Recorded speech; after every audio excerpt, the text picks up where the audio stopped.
From the mines of Minolta.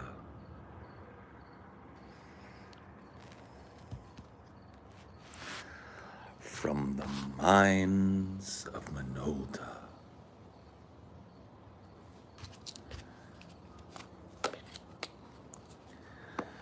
From the mines of Moria.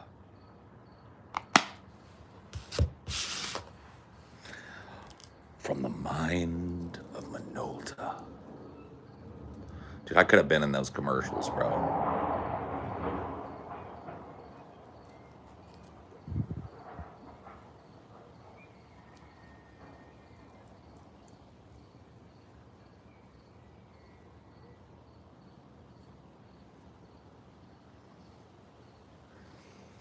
Hello.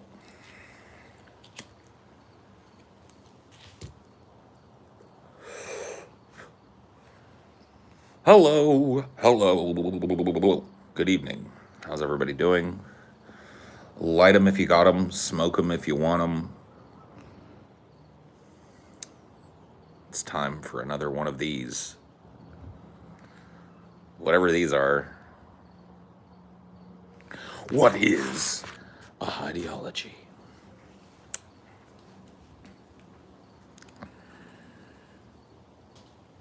Oh, delivering pizza. A noble pursuit, my friend.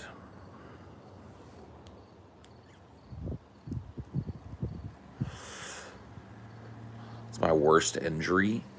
Like the worst I've ever been injured. Like, I don't know. It's...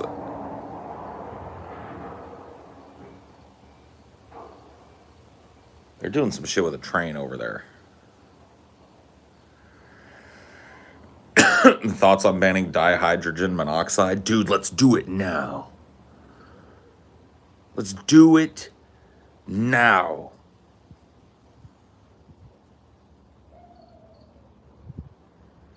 Dihydrogen monoxide is killing us all. It's poisoning our oxygen. Oh, wait, it is oxygen. Isn't that just like an improper way of saying oxygen? Like, I don't think any scientist ever calls oxygen dihydrogen monoxide. It's just a way of, like, flipping around the shit. It's technically correct, right? Or oh, yeah, H2O. Yeah, dihydrogen monoxide. Right. H2O. It's water. Got it. Two oxygens, dihydrogen, or two hydrogens, dihydrogen, monoxide, one oxygen. Two hydrogens, one oxygen. H2. Oh my fucking God, bro.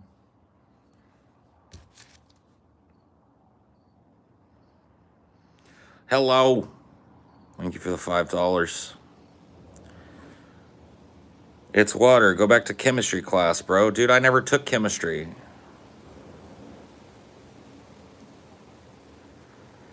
I skipped it. I still graduated high school too, bitches. What? And took some college. Never once took a chemistry course. Suck my dick. It's okay. I never took chemistry. I walked into chemistry in high school. I think my sophomore year, they gave me chemistry. And the teacher started talking and my eyes went and just crossed. And I went to my fucking counselor and I was like, get me out of this class because I'm going to fail it. Any way we can put me in something that I'm not going to fail? Is there any way around this chemistry requirement? And they were like, oh, yeah, we could work around that. I should have listened. It's a good subject. I didn't say it wasn't.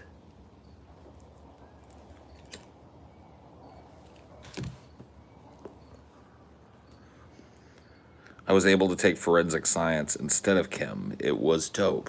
I think I did something like that. I took like life science or something in a health class. I'm not a big, no. I ain't too good at book learning. I don't know. Fuck chemistry.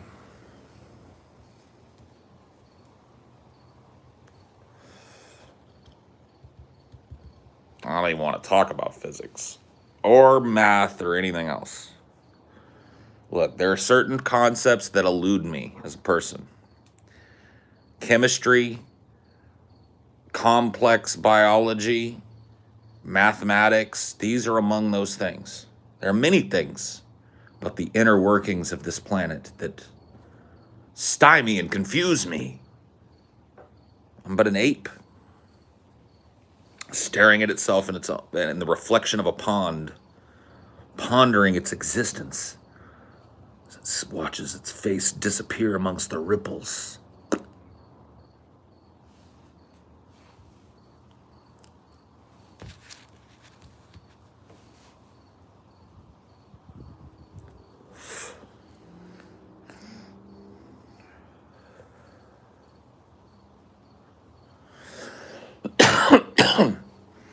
Well, yeah, that would explain why I didn't do well in it.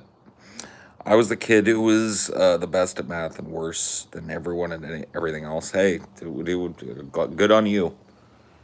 Because while you were feeling stupid and everything else, kids like me were feeling stupid in math. You know what I mean? I felt smart in English class, and that's about it, honestly. To be quite honest with you, the only class that I ever felt like, wow, dude, I'm fucking too smart.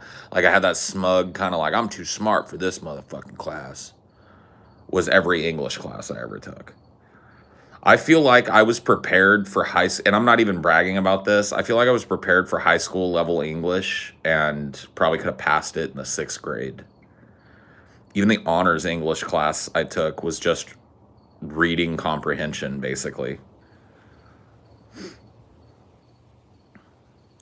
Were you a theater kid? You're so naturally theatrical. Yes.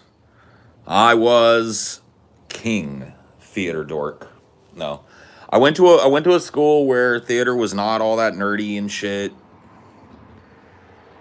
I mean, it was still kind of nerdy, but it was treated differently than it was at some of the other schools. It wasn't like the Glee Club or something, you know. We had a big, giant professional theater that we used for productions, and pretty much everybody in the school wanted to be in our big production every year. So it was cool. I liked my time as a theater kid. I use it a lot. Helped me to be what I am today.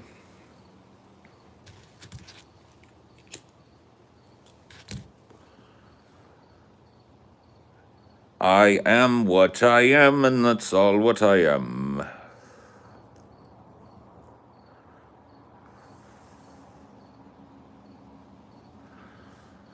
Should get rid of SATs. There's no evidence that shows a student's true potential. I mean, I think we should get rid of standardized testing, period, for public education. And start judging children on their merits individually and not as an aggregate. I think that would be step one. Personally, I go with step one.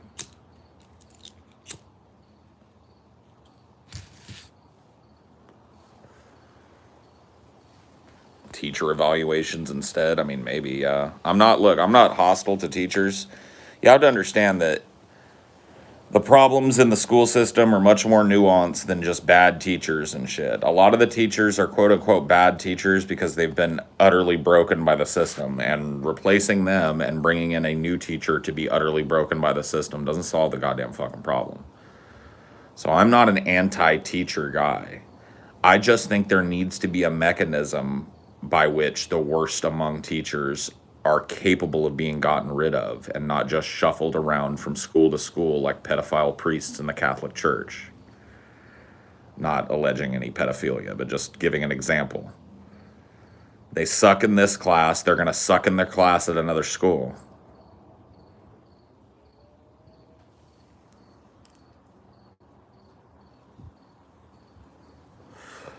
Probably got a lot more from Leonard Nimoy than you got from a test score. I don't know about that. I mean, I don't want to overstate the importance of Leonard Nimoy It was slightly lost on me as a young man filled with piss and vinegar. I was 15 fucking years old, man. How are you supposed to really take the fact that Spock just gave you great life advice? Now, I took it to heart. I didn't totally disregard it, but the importance of it has only grown with time as I've gotten old and wise enough to understand the import of that message. Would that I was a little, less immature at the time. Who knows what I could have done?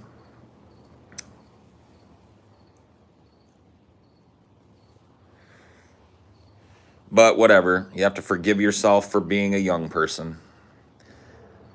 That's part of the process of getting old, at least as I understand it so far. I'm a ways into that now. Not necessarily old, but getting there. And let me tell you, like, part of that just, like, I don't know about you, but I carried across the finish line of my 30s and 40s a lot of guilt for how and what I had been in my 20s and my teens. And all of it was useless. I could have set that burden down years ago, but carried it with me. I harbored it for a long time. I don't look at myself that way anymore, and that's a nice feeling.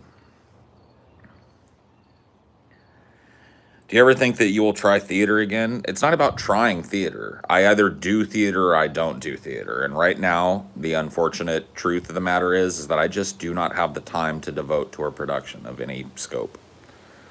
I know what that takes. And with my current production schedule being what it is, there's no way I could keep it going.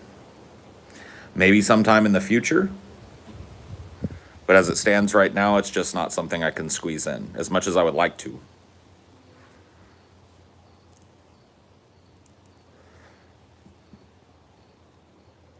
My fear is not letting myself down. My fear is letting the people in a production down. When you start a production, especially the type of production that I like doing, which is community level or collegiate level theater, because really honestly, that's where you get to do experimental theater at. If you do professional theater, and I'm not dogging these things, but you get to do a lot of rote stuff that people have seen a lot.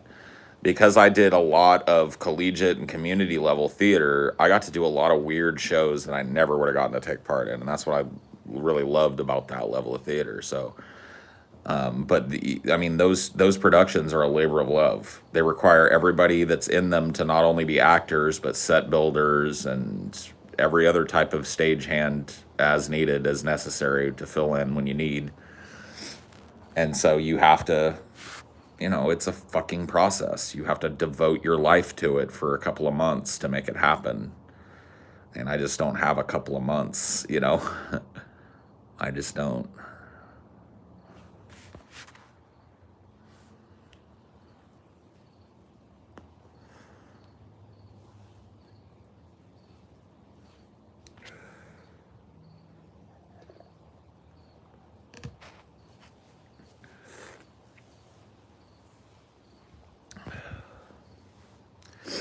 Yeah, theater is a lot of work. No joke there.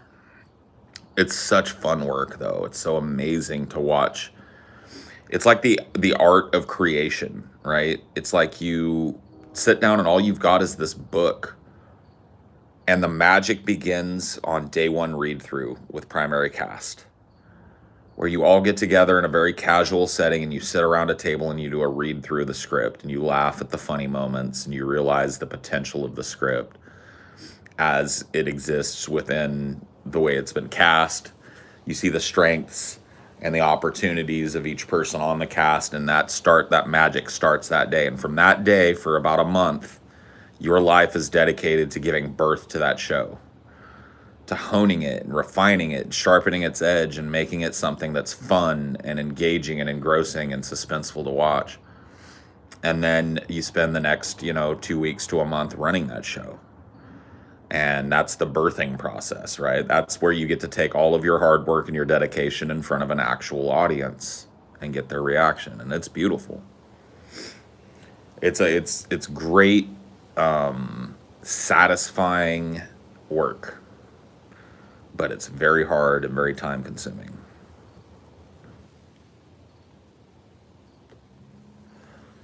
I did tech for production in high school. I had to quit because it was taken away from my studies. Yeah, no joke. I mean, like, it's one of those things that, if you don't have a passion for it and shit, and almost like a passion above all other things, it's, I mean, it's a good little pastime. It's a good little side thing that people dip their toe into. But the people that stay in it are people that get bitten by that bug. And I got bit by that bug really hard my freshman year, and totally unexpectedly to me.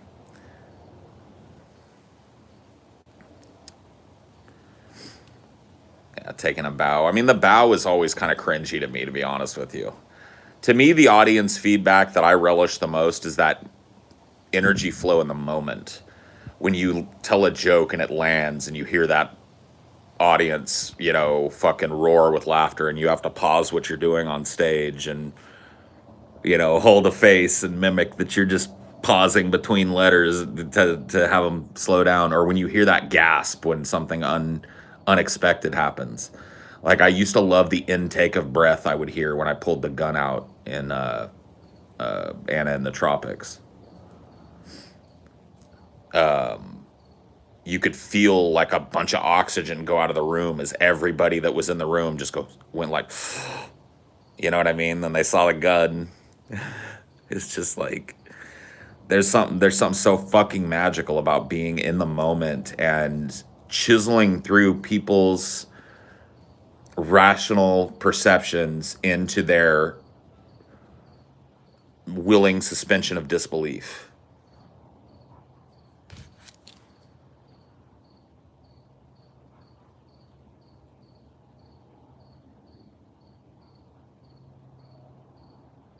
It's so much fun. I try and do that as much as I can on the show, and here. But there's something special about a theater production.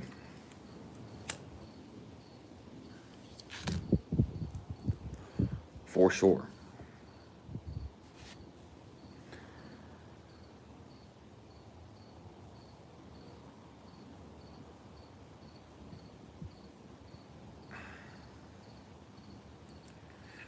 Valuable life skills. Maybe so, yeah. I think I just look at it from the other way around. I think that life gave me some very valuable theater skills. You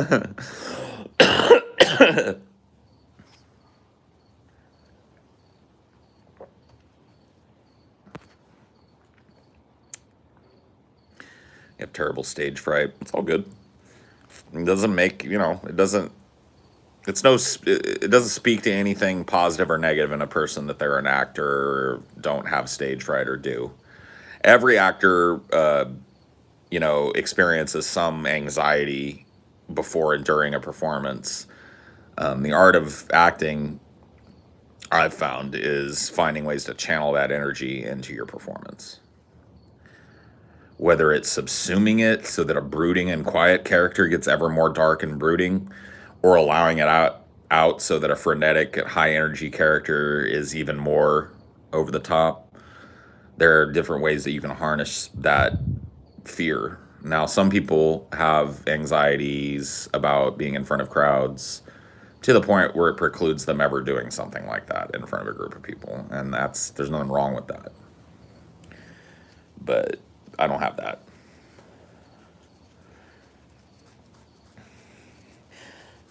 I mean, I'd walk out on the National Mall with it packed with 3 million people and pull my pants down and show them all my ass if I thought it would get a laugh. You know what I mean? I don't give a fuck.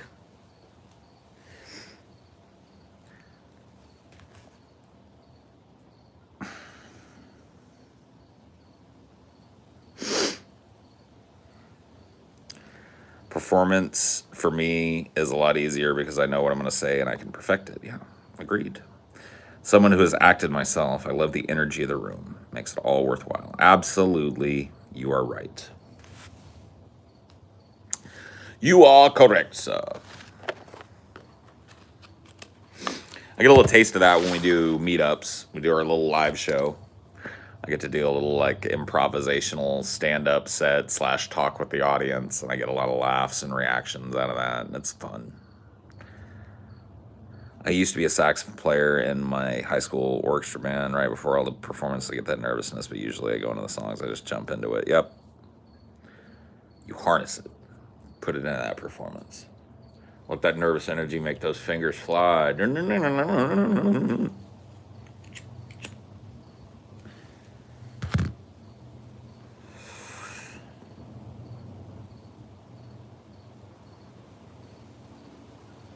I didn't get too much anxiety because I knew exactly what I was doing when I went up there.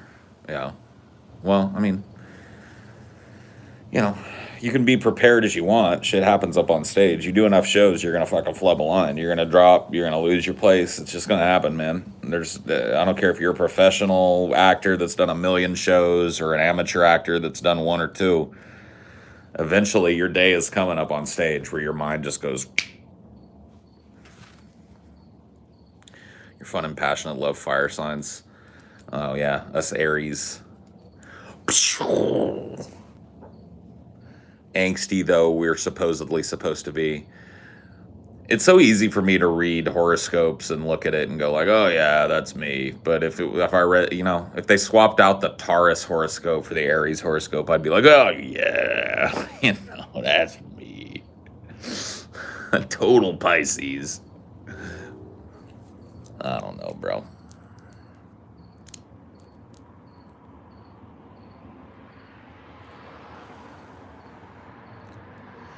God reached his hand down from the sky. He flooded the land that he fed in a fire.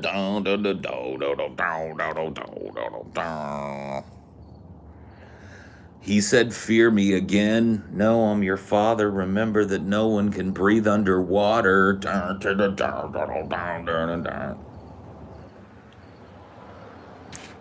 So bend your knees and bow your head. Save your babies, here's your future.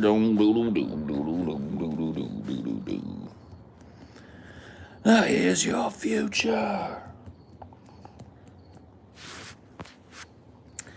God reached his hand down from the sky. God asked Noah if he wanted to die. He said, no, sir.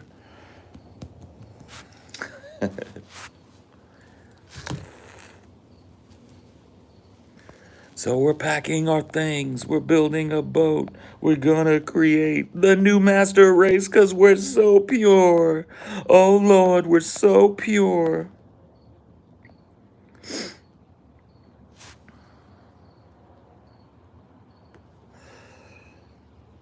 So, I heard back from Vaush today. I guess a lot of people want me to talk to Vaush again, so they'll be excited to hear that it looks like we're in. Now, I'm not saying it's going to happen imminently because talks up till this point have been slow due to he and I communicating via DMs, and both of us are very slow to get to those. But he asked me today what my availability was and shit, so I gave that to him, assuming that when he gets around to it and sees that shit, he'll book me for a day, and we'll go on there and see what happens.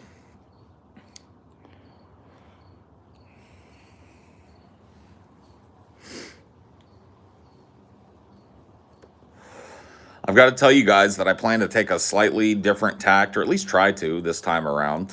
I plan to try and temper my salt and have a conversation. I plan on trying to, not be accusatory and inflammatory unless I need to, unless I need to be. I'm not saying it doesn't go there. I'm just saying that I'm not going to set out to take it there, as I often do. I'm not going to escalate.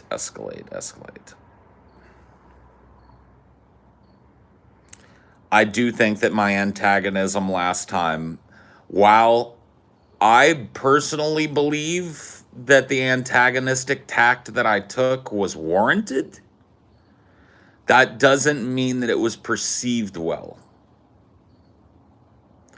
Oh, absolutely. I plan on trying to talk no confidence and leftist efficacy and direct action and electoral efficacy and the consequences of the Democratic / Republican tap dance from left to right on the world.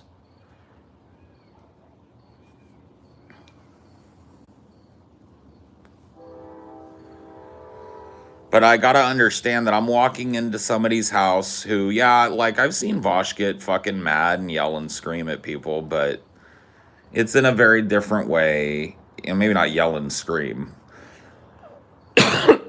Get angry and angsty and raise his voice and get very passionate about arguing his point or whatever the fuck. But there's that, and then there's Paul, who goes off the fucking handle a little bit, which, you know, like, to me, I'm always torn between the better and the worse angels of my own nature.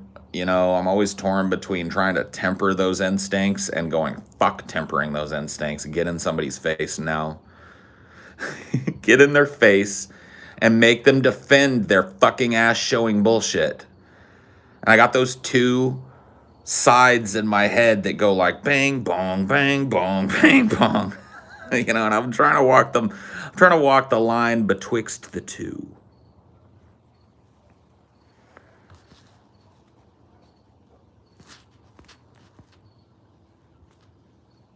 By the way, Clarabella, if I didn't say it before, thank you for your donations tonight. You've given a couple of times, and I appreciate it. I'm bad at sometimes saying thanks. Thread the needle. Pull the string.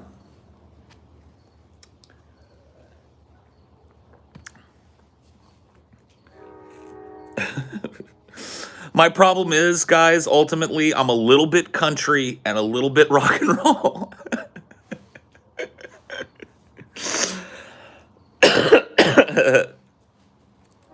Good Paul, bad Paul. I could play a little good Paul, bad Paul as a conversational tactic. Make him in. That's kind of what I tried last time. I sucked him in with my hopeful rhetoric at the beginning and then was like, and you're a fucking moron. Everybody was like, whoa. Maybe we'll try a little something different next time.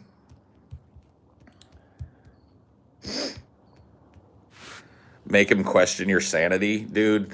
Trust me. The people in that community that are aware of me already question my sanity, bro. They're going to do that anyway.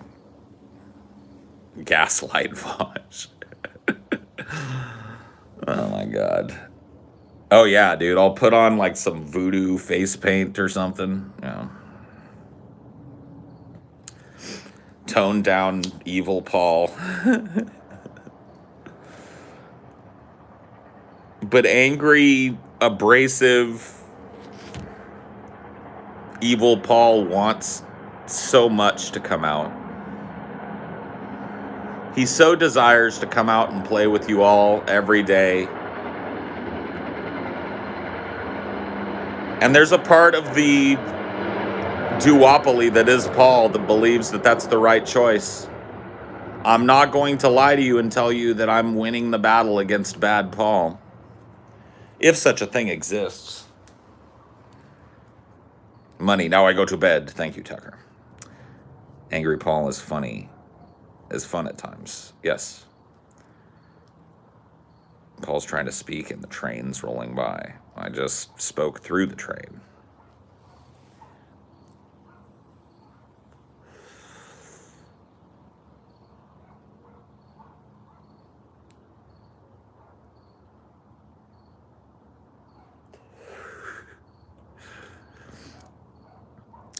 We're gonna get in a punching match. Pew, pew, pew.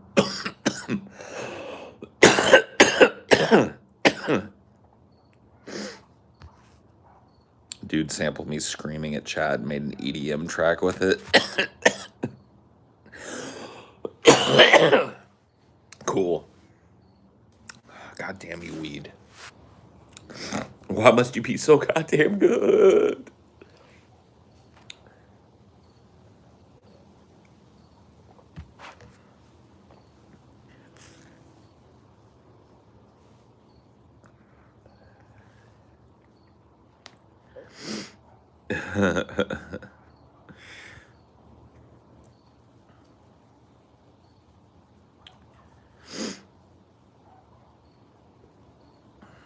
I'm off that goop. I didn't come to get lit. I came to get loose. I fucked up and spilled all this Gucci all over my shoes. When it comes to chicken, I don't let those hoes in my coop. You know it's the truth. I'm off that.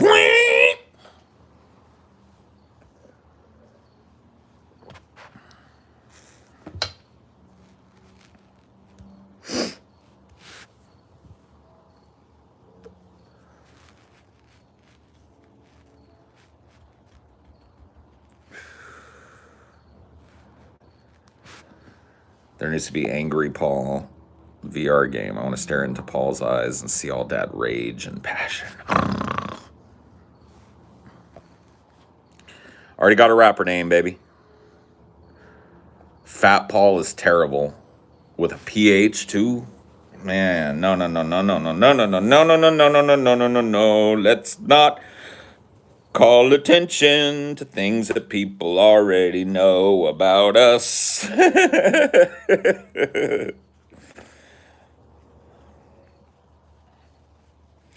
Already got the rap name.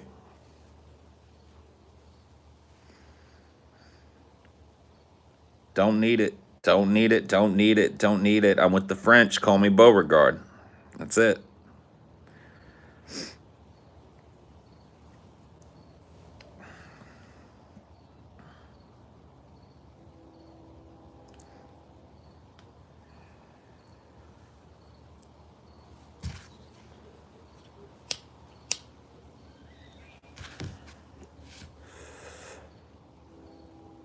Paul's ego. Nah, man.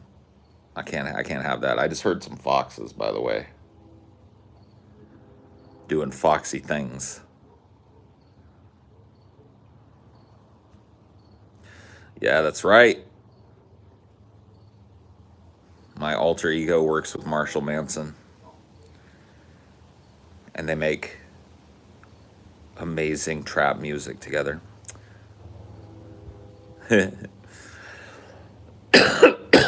Paul gaslighting Vaush. Do you like the Tron movie from the 80s? Let's not. Let's just not. Let's not go down the do you like road, please. It's an endless dark road with no twists and turns, no surprises. And Paul, if I wanted you on a rap song, what would you have to do?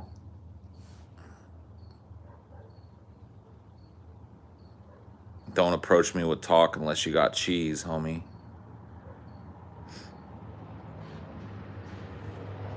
That's all there is to it.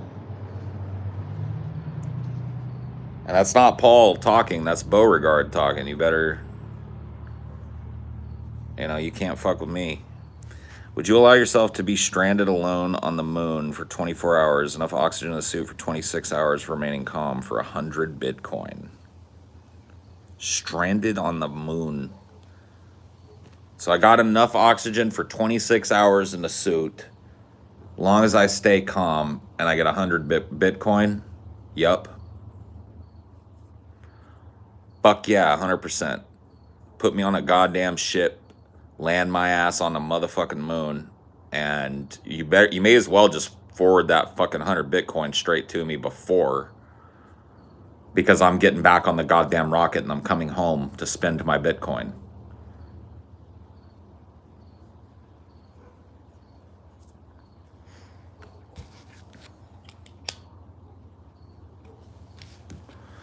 Dude, I would just lay my fat ass down on the moon and like stare at the fucking sky, find an angle where I could see the earth and just fucking meditate for a day.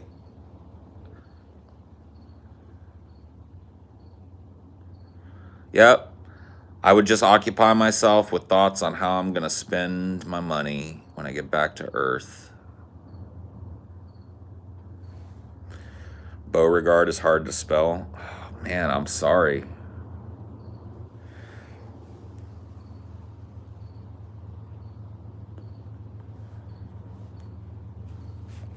I'm so sorry. Can you imagine tripping in space?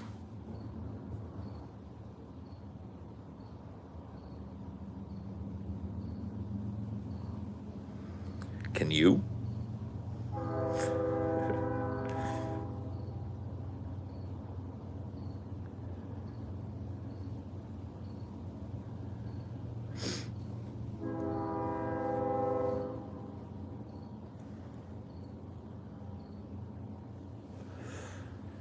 You'd probably go beyond thinking.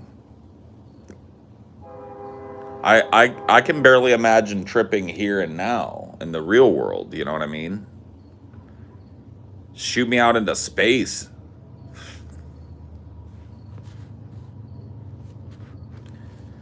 That's the mothership trip right there. Yeah, dude, I would come back a Super Saiyan after that shit. I'd have some knowledge, I'm telling you what. Aren't you already in space when you trip? No. No, no, no. Well, I guess maybe if you trip on the right kinds of things or the right doses of things, but no. It's all good till you see a xenomorph. Well, if it's just floating around out there, what's it gonna do? Just wave at the xenomorph.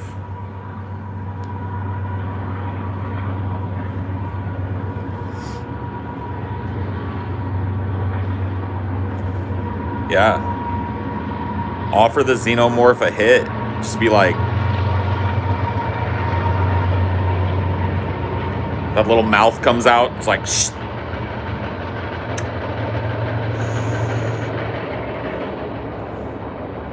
Hell yeah, dude. That's all that needed to happen. Nobody, notice, in no alien movie does one single fucking person offer the alien a J.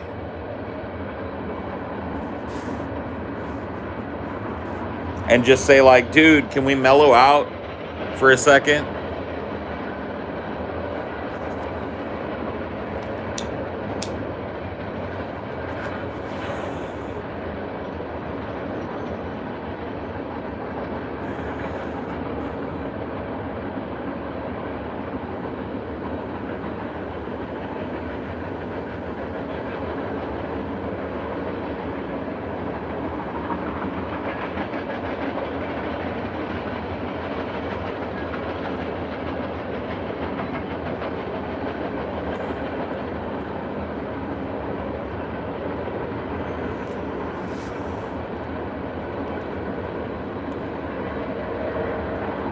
Nope, haven't seen any good movies lately. Well, that's not true. I've seen good movies lately, but they're movies that I've seen before. I have not seen any good movies that are new lately. They don't make those very often anymore, so you gotta catch them when you can.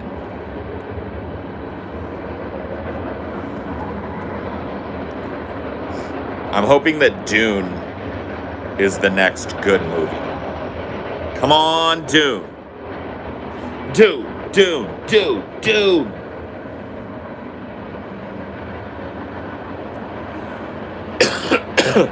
I have seen The Lighthouse, yes. That was a good movie. What'll I do if it sucks? I'll never trust a movie again, god damn it.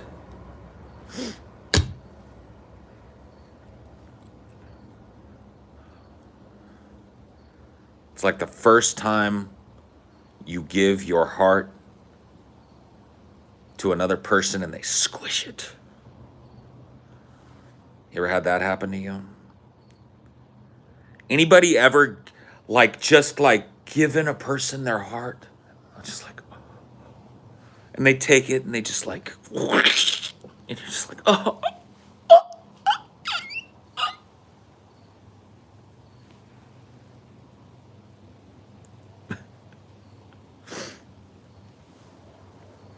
I've done that maneuver a couple of times in my life.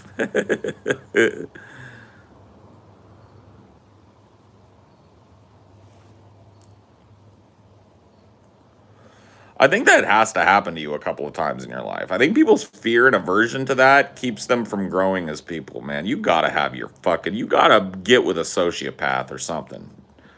You gotta have your heart stepped on.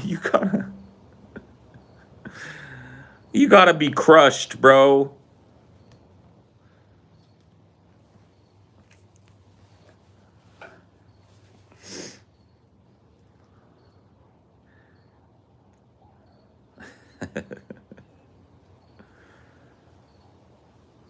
Well, yeah, I mean, you can get done being crushed. I'm done being crushed, too.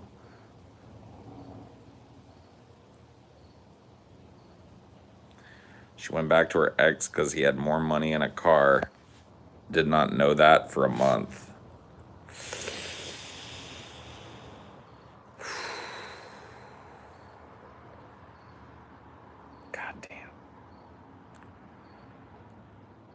reduced to atoms, dude. Thanos out of existence.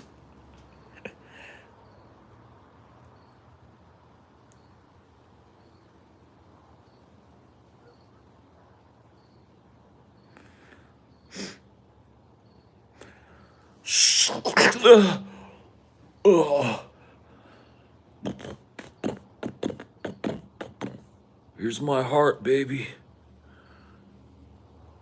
Oh. How much did it cost? Everything. Oh, it feels so good.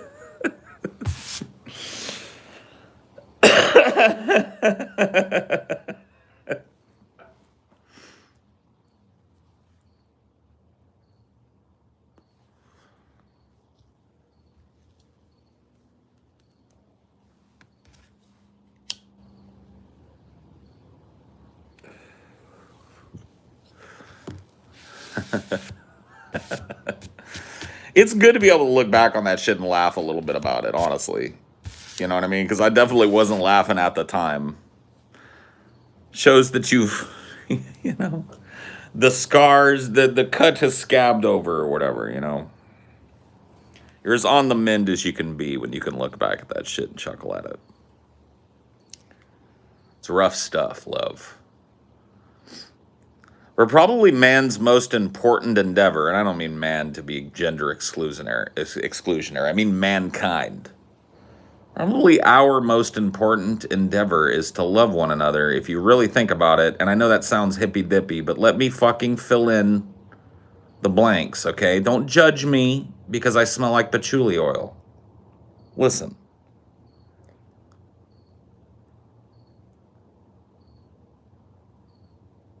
For love to exist as a concept, it has to be our highest pursuit. Otherwise, it's not love. And if that's true, that it's the highest thing that we could pursue, then it isn't not the most important thing. Like, think about it. Let yourself drift out of reality for a second and think about a world where empathy rules the fucking day. Imagine there's no countries. You know, it isn't hard to do.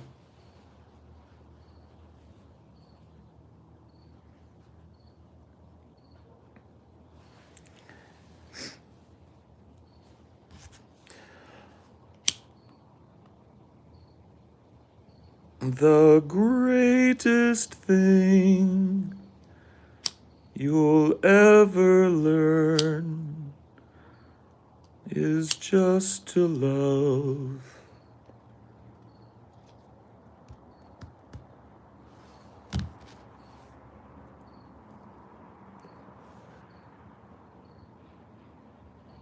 Is this love, boom, boom, boom, that I'm feeling? Is this the love, doom, doom, doom, that I've been searching for? Is this love, or am I dreaming?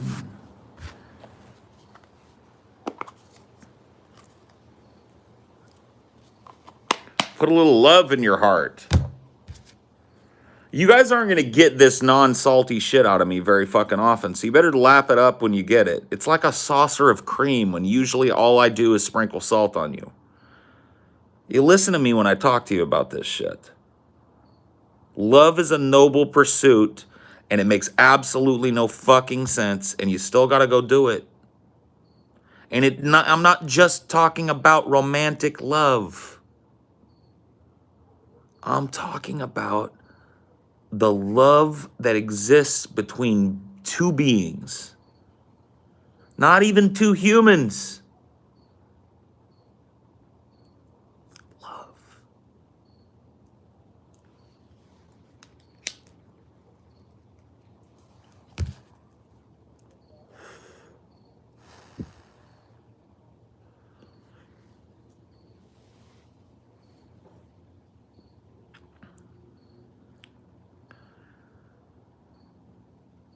Grab it. let it turn to ice in your hand.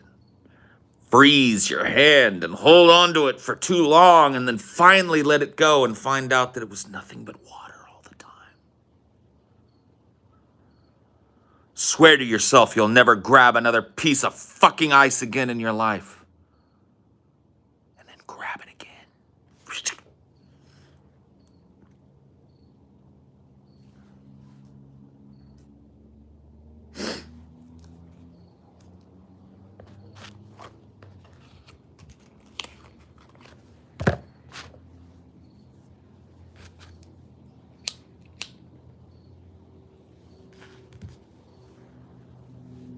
Love is just a power dynamic. You want to be reductive? Be reductive about it, man.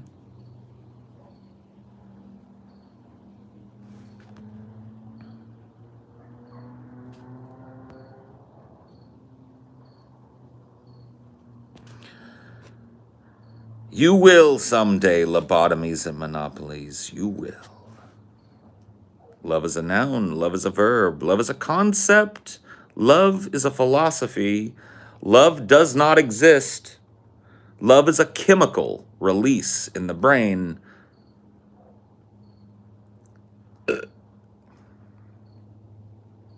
Love is.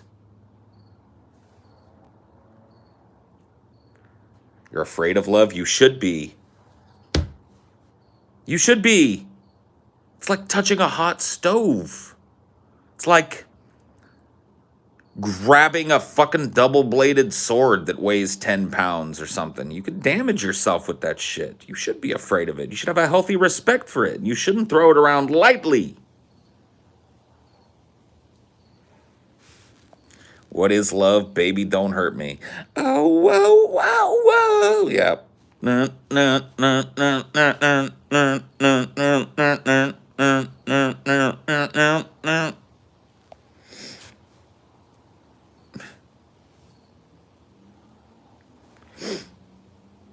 Love is all that shit. You're right, Crescent Slice, but love is also looking at a person and believing in them and knowing that they believe in you. Love is a sense of camaraderie. Love is the warm, fuzzy thing that scratches your back for you in the middle of the night. Love is worth the pain and the suffering and the anguish and the gut-wrenching, puking heartache of it. It's a roller coaster that every fucking human being should open themselves up to if they want it. Fundamental part of human experience, should you want to pursue it. If you don't want it, then don't go get it. And don't pretend that you have it. But if you want it, you grab it. Peace and love, peace and love.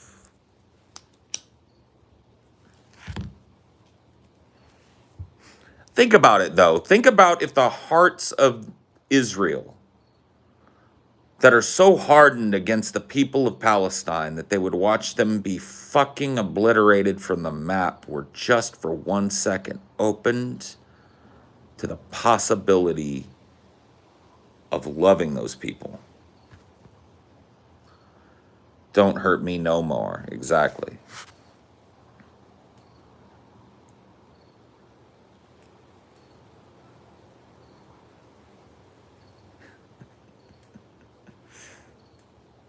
Think about that shit, though.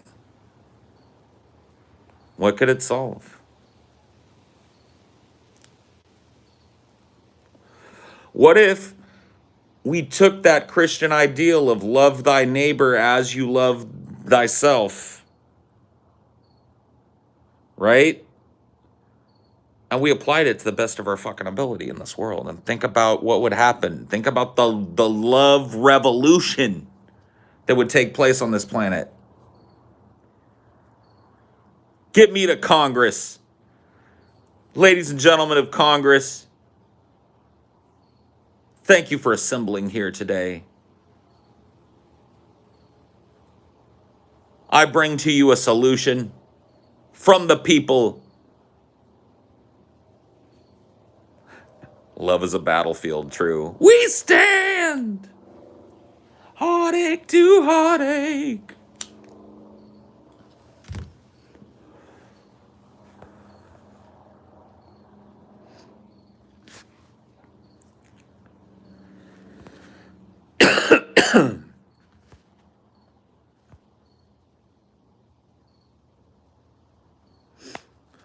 But the Israelis love their country, so they kill out of love. Ah, that's not love, my friend. They don't love their country. See, that's the thing. Love precludes nationalism. This idea that you love your country, no, you don't. You love the ideal. And if the Israeli ideal is the murder of children, then what's there to love? That's not love, that's nationalism. Nationalism and love. Now, nationalists may say they love their country, or they do X, Y, or Z for the love of country. But that's not loving your neighbor, that's loving yourself. That's not love.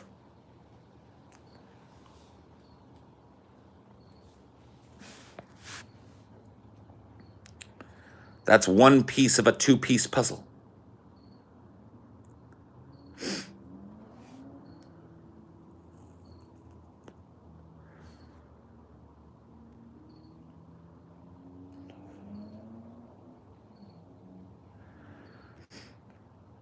You think I'm fucking joking, but this shit comes out of people. When we're at our worst, we see love fucking everywhere, man. State goes through a goddamn fucking tragedy or some shit. People pull together like you'd never suspect people would and help pull people back on their feet out of love. It happens. So you may say I'm a dreamer, but I'm not the only one. And thank goodness. Thank goodness for that.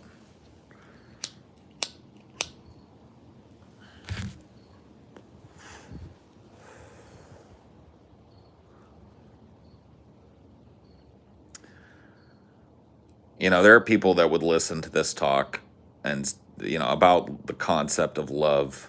Understand the concept of love. And think, like, what a waste of fucking time and energy. Machine men with machine minds.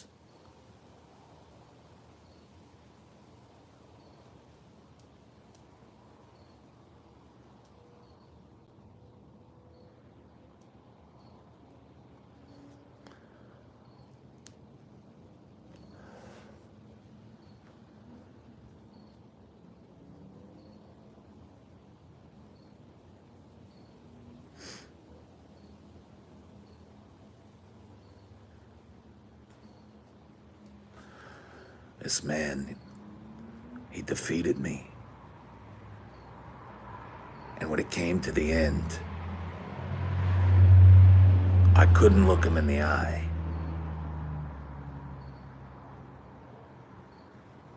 And so out of pity and contempt, he spared me. This was a great man. And so I went home. And I cut out the eye that had looked away. And I sent it to him wrapped in blue paper. And then I rose up again with a full heart and buried him in his own blood.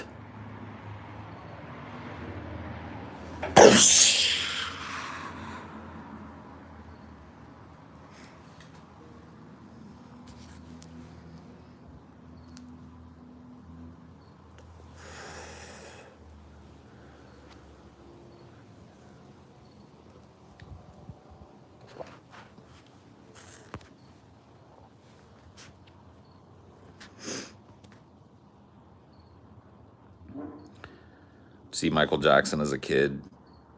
Do you think he was innocent? Didn't you see Michael Jackson as a kid? Yes, I did.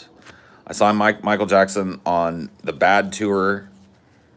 It was like in 1988 or 87, around them times. Maybe 89, somewhere around there. But yeah, I saw Michael Jackson at around that age. Very memorable performance for me. I loved him as a kid. I still love him now. Do I think he was innocent? I don't know. That's the honest answer to the question that you asked. Is I don't know. Do I think that there's absolute proof that he was this horrible, predatory person or that he had this darkness about him? No. Do I think there's insinuation that there was something very wrong with Michael Jackson? Obviously. Maybe a lot of things that were very wrong with Michael Jackson. Do I think that those things automatically mean that he was a rapist of children or something? No, I don't. And that's not to undercut the alleged victims of Michael Jackson, but I can't see the truth of the situation. I don't know.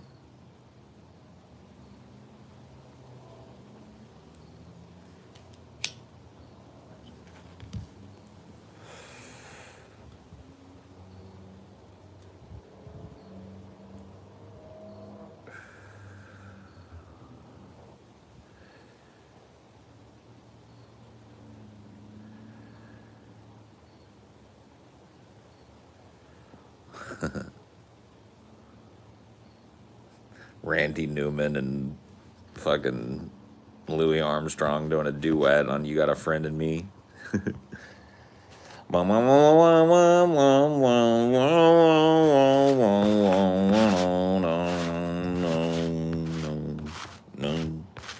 You got a friend in me. You got a friend in me.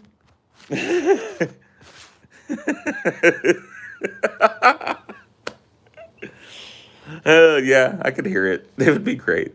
You're right.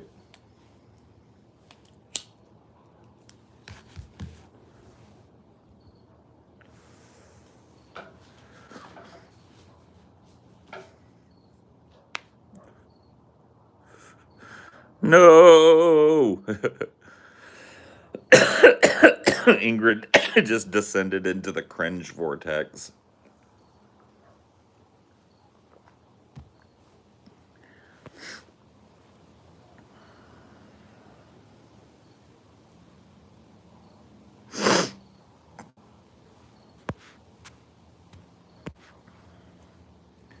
I love Louis Armstrong. That was great. No, dude, Louis Armstrong's amazing. You want to watch Paul cry? Just put on fucking Basin Street Blues when I'm around, and it's like a coin flip. 50% chance I'm gonna shed a tear by the end of that song.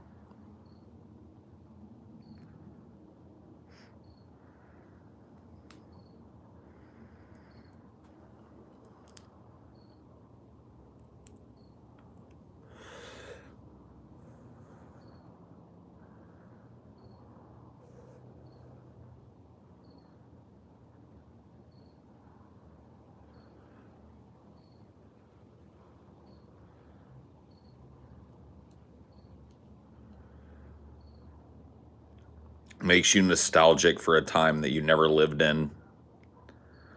There's something beautiful about that song, man. There's something fucking that transcends normal song parameters in that song. Some measure of perfection and passion that is just proportioned in a way that no other song I've heard is.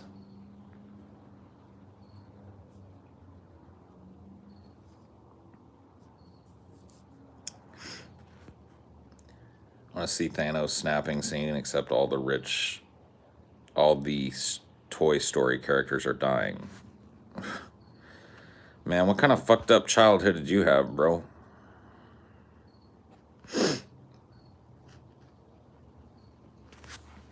What other songs make you cry? There's a number of songs that might get me to squeeze a tear out if I'm in the right position.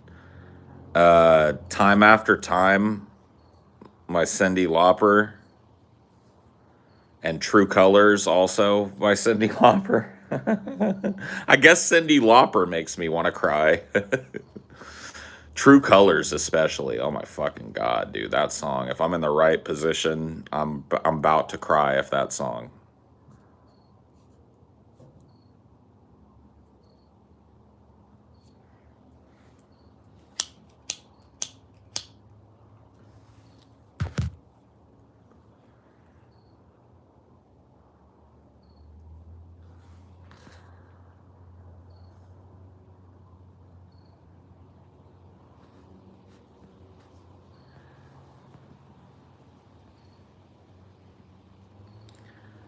I like Billie Holiday a lot, yes. Time After Time reminds me of Napoleon Dynamite. See, that song is unruinable for me. I grew up when that song was actually popular and would be played on the radio and shit. And, like, you can put that song behind and in front of whatever, and it doesn't, like, it's still just that song to me. My knowledge and love of that song predates all the damage that's been done to it by putting it in movies and shit. I don't care. I don't associate it with anything other than itself. Yeah, I've heard KMFDM back in the 90s. I wasn't a big fan. I'm trying to remember the fucking song of theirs, Arsenal or some shit.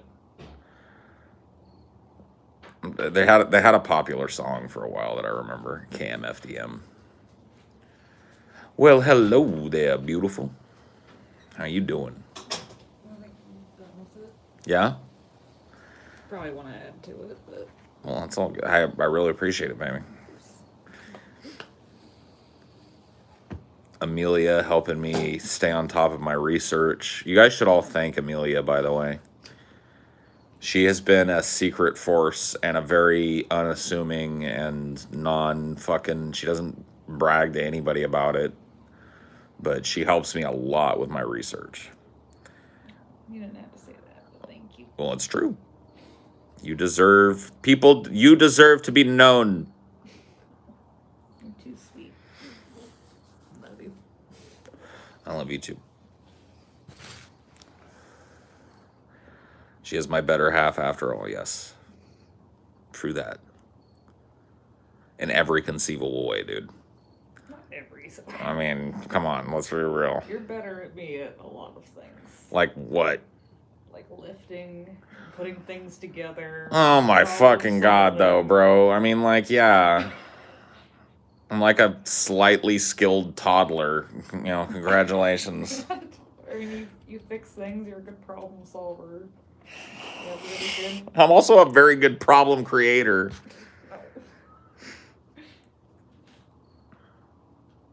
You're good at lifting things.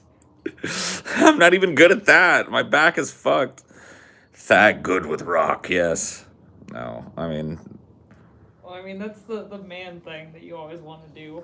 You do it good. That's true. I do get the man thing.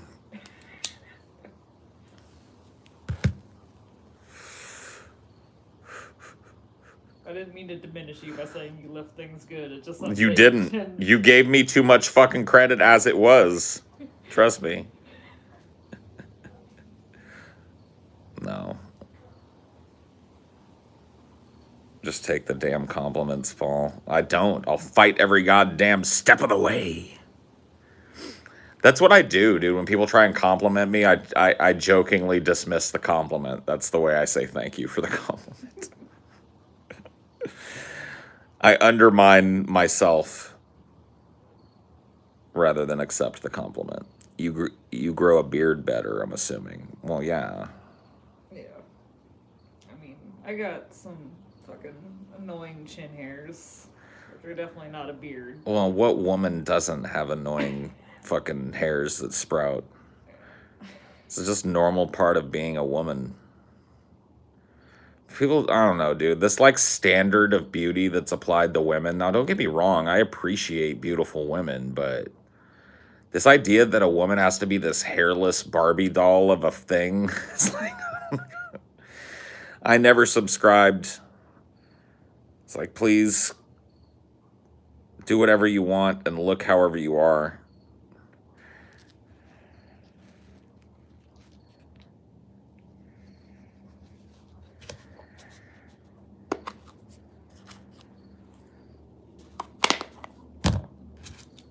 Mentioning pickle jars. I don't think I've opened specifically a pickle jar because you don't like pickles, but yeah, we don't. Some jars. Oh yeah, dude. I've got all the tricks for the jars and shit. I have the pussy method, which is taking a butter knife and like banging it around the edge. I mean, that's not the pussy method. That's just the smart person that doesn't want to die of a fucking brain bleed in the middle of trying to get a jar open method. I do the same shit. Give it a little tap around the edges and then pop that fucking top off. Well, you gotta wrestle with the motherfucker. Tonight's episode was hilarious, Paul. Props. Thank you. Oh, that one was all you. I didn't help you with that one at all. Oh, the ingredients that... Yeah. No. I don't remember. Girls who don't shave their mustaches are brave. Bruh. Like, what? Like, it's just so weird, people's fucking obsessions with natural shit. Like, you apply your fucking standard of beauty or whatever. I just don't see it, man. Like, I'm attracted to the imperfections in people more than the perceived perfections. I always have been. I mean, it's definitely difficult for women to not shave mustaches. But Yeah, I mean, I think applying bravery to it is like just reinforcing the stereotype that women have to be a certain way or look a certain way. Like that, like a woman that has a pronounced fucking hairy upper lip or a mustache or whatever that chooses not to fucking shave it is completely capable of fucking taking care of it and chooses not to. So who am I to fucking look at that and say that it's any weirder than me sitting here looking like a fucking stoner reject from the 90s? Like, I am what I am.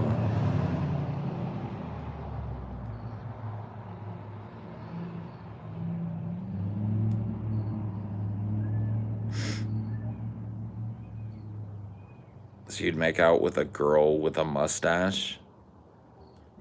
Made out with guys with mustaches? Yeah. Like, do you know who you're talking to? Like, fucking Tommy's got a healthy mustache, doesn't he? Yeah, full goatee. I felt them strong lips through a goatee. When I kissed Pimp Monk's fucking ass, he had his little string bean goatee on. I'm pretty sure. I'm all bearded up too. It was just a big old bushy fucking hairball in the middle. It's fucking, you know, been down that road.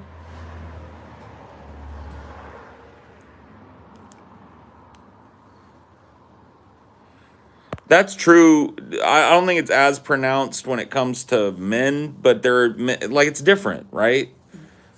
Like, I hate the way I fucking look. I do.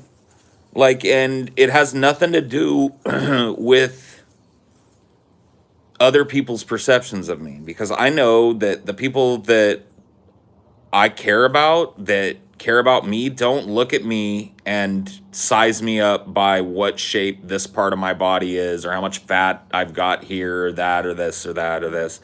I think you're sexy head to toe. Well, see, that's another reason why you're the most perfect being that was ever created on the planet. But no, like, you know what I mean? I just don't like what I see.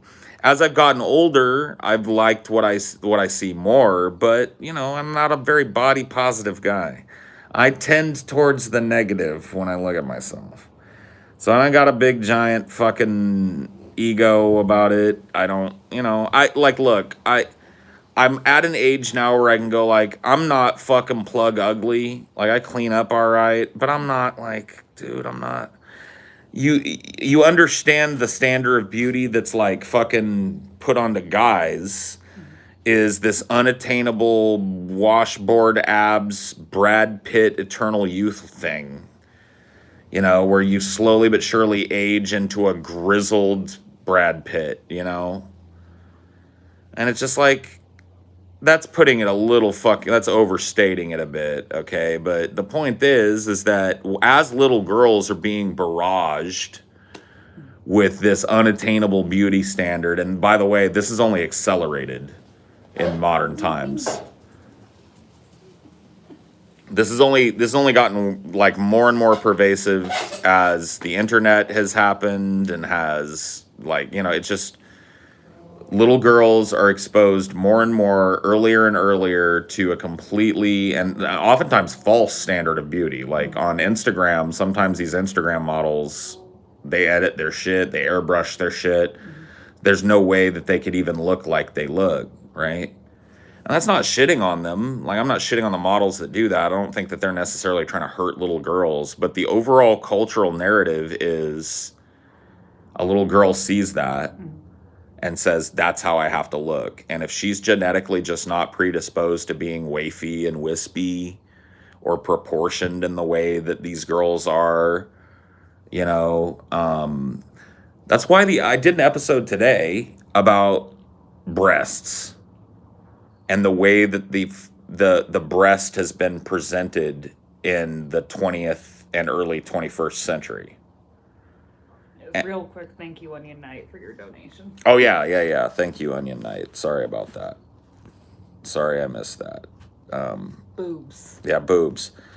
But here's the thing, like, in that episode, it was actually kind of informative, even though we're a bunch of fucking dudes. So, of course, we spent time using it as a way to be disgusting and objectify and ogle breasts. But over the course of it, we saw how women have functionally taken the reins of their own fashion over the years and used their proportions and the breasts being a part of that as ways of making statements about themselves. So we went from, in like 1910, when, you wanted to see that a woman had a big bosom, but there was no definition to the bosom. It was all just kind of like one rounded pigeon breast. And then you look at just a decade later, the 20s happened. And it was all straight A-line flapper dresses, no breasts at all. Women started wearing compression bras to hide them because they wanted to have that dresses hanging off of me kind of look that the flappers had. Then like one decade later, big titties were back. All of a sudden the compression bras were out and this, natural breath, you know what I mean? It's so interesting to watch, like, even in times when women were far more socially oppressed, especially in the United States. There are places in the world where they're still very socially oppressed, but there's been a lot of progress on that front for women in the United States. And it's interesting to see how they took control over their bodies back then and how they presented to the world. But as an outcropping of that, there comes a standard of beauty. And oftentimes, especially in the 21st century, that standard beauty, and the late 20th, is unattainable. It's no longer a natural standard of beauty. It is now, I guess maybe sometimes it never was, the whole wasp waist shit. Yeah. And the bustiers and the corsets and all the fucking shit. It's like going against nature in a way. So there's some negativity to that in my mind. And while it was awesome for like little boobed women in the flapper era, it probably sucked being a big boobed woman, because then you had or just being big in any way. Yeah. You know what I mean? Just being a woman who carries more meat on her bones and shit at that time. While that standard of beauty might make you triple Q thick right now, back in the 20s, what were you gonna do? It's more extreme now. And it's also false. It's like easier to falsify now. Like back in the day, a picture was a picture was a picture. There were certain things you could do to clean up a photograph. Don't get me wrong. But this whole like digitally editing imperfections out and shit, that didn't come along. They would do other things. I'm not saying that, manipulation of photos doesn't predate computers, but I'm just saying that what can be done today, very simply, is the creation of bodily proportions that can't exist. And little girl, like a person might look at that and go like, photoshopped or whatever, but a little girl doesn't know that. And she's looking at her favorite Instagram model who sizes up her ass in every picture and makes her thighs bigger and her waist smaller. Or the opposite, and thighs thinner, where they don't touch. Right. All that shit. Puts and in it's not even just like Photoshop, it's like the way you pose yourself too. It's so easy to like look totally different just based on how you position your body. Oh, of course. Yeah. No, it's totally true. And angles and all that shit. And so that standard of beauty is presented to little girls. Well, by the same token, there is an evolving standard of beauty that is presented to men.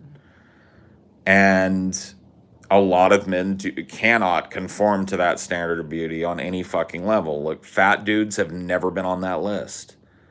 As much as there are people out there that are attracted to overweight folks, that I have never been able to look at whatever the standard of beauty was during any era of my life and go like, that's me, or I'm at least approaching that, or I'm something like that.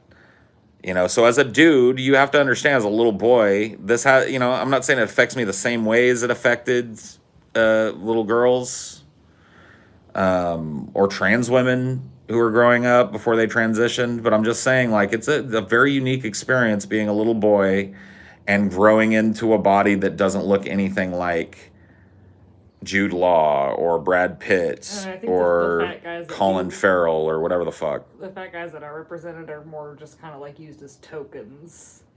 Right. They're the funny guy.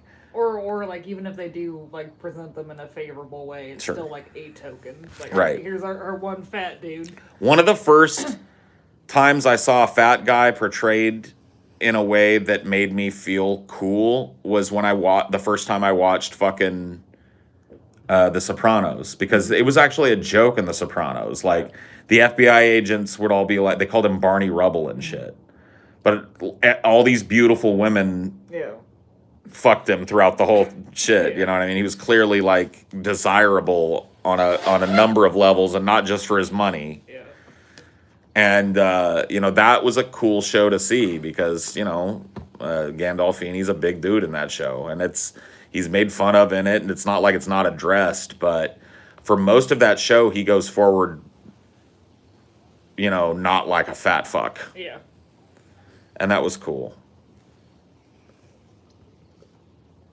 But, you know, like Chris Farley, John Candy is another example, and both of these dudes are incredibly talented, but they were typecast a lot of times. Chris Farley more so than John Candy even, as the funny fat guy. John Candy was actually in a movie, we can talk about this, that made me feel cool one time. I'm trying to remember the name of this fucking movie. He's a writer on a soap opera. He gets in a car crash on his way to a vacation, and he wakes up in his soap opera. He is in the hospital he writes, and all the characters and actors think that they are the people that they are. So he's like in his soap opera, and he figures out that, is it called Obsession? I can't remember or Obsessed or Possessed or no. Not John Candy, right? Yeah, it's a John Candy movie. Anyway, it doesn't matter. The movie is it's never mentioned how fat John Candy is. Mm-hmm. And he's never presented as a big, lumbering, inept guy that's insecure about his body. He's desirable to women, and he's desirable as a character, and he's good at what he does, and he's treated well, and it's never mentioned that he's fat in that movie. Delirious. Thank you. I'm not saying that it's a best movie, but when I saw that movie as a young man, it made me feel a little better about myself, because there was no fat jokes at his expense in that movie. He wasn't self-deprecating as a fat guy. And I saw him, you know, interacting with women that I was attracted to and shit in a positive way. And it was like one of the, you know, early signs that maybe it was okay for me, you know. But those types of examples are few and far between. Positive, non-comedic portrayals of fat people where the butt of the joke isn't how fat and inept they are rare. You know what I mean? And that's me. Since I was in 6th grade, yeah. I haven't looked like thin. I mean, maybe like in the fucking Middle Ages and shit, during like kings and stuff, that fat kings were seen as desirable, but that was just an example of power and wealth. I don't know, yeah. It's just an interesting discussion, I think, because, you know, media is so fucking widespread and so integrated into how we do business as people now that it's like almost impossible to avoid being presented with this unattainable standard.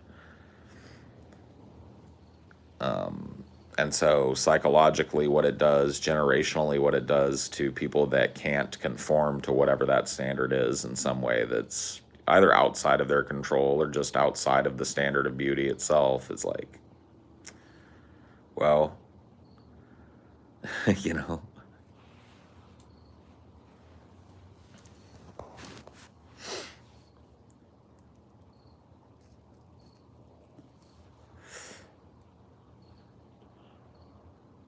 Crickets better watch out. There's foxes afoot. Huh. Your foxy friends afoot? You see your foxy friends? Being a good boy. Yeah, he's being a very good boy. He only barked once today, and it was at somebody out there. It wasn't at somebody in the yard. He's being a good boy.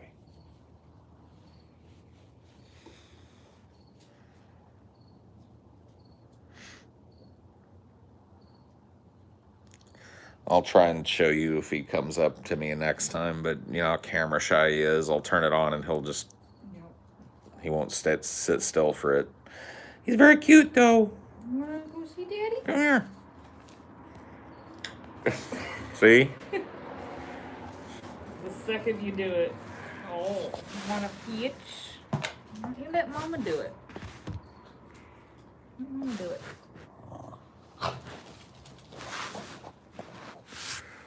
Oh, Dinor, you got a glimpse. That's all you get today.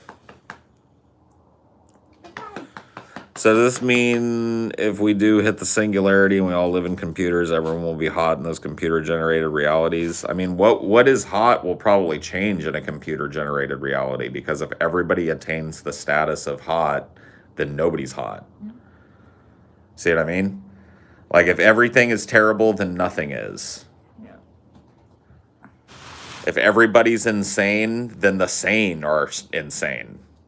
That's a concept raised in the mouth of madness and in a number of Lovecraftian horror concepts.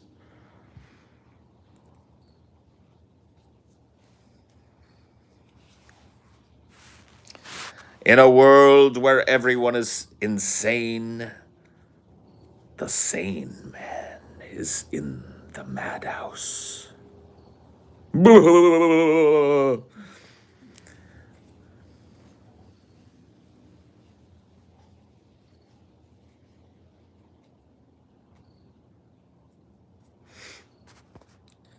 could picture hot becoming based more on skill sets or things like that. I mean, who knows? Like, because hot is already not a clearly defined thing. Like, people, even though they're presented with these same standards of beauty, there are a lot of people that come out of it that are attracted to a wide variety of people that don't conform to those standards of beauty. And so there's no accounting for that. And so there are, you know, it would probably end up being a lot like it is now. There would be, but you could present in different ways for different people if you wanted to. Don't do it. Leave them foxies alone. Those are babies. They're babies. Hey, don't do it. They're babies. Be quiet. Don't do it. Wind it down. I know you want to. Don't do it. Them foxies are okay. They're not doing nothing to you. I gotta go check their water in a minute. You want me to go sit in the chair? I'll go sit in the chair and look at it. Look, I'm looking.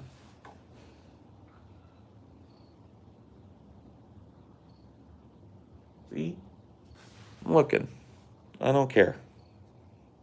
I don't care. Dad's not worried. You shouldn't be.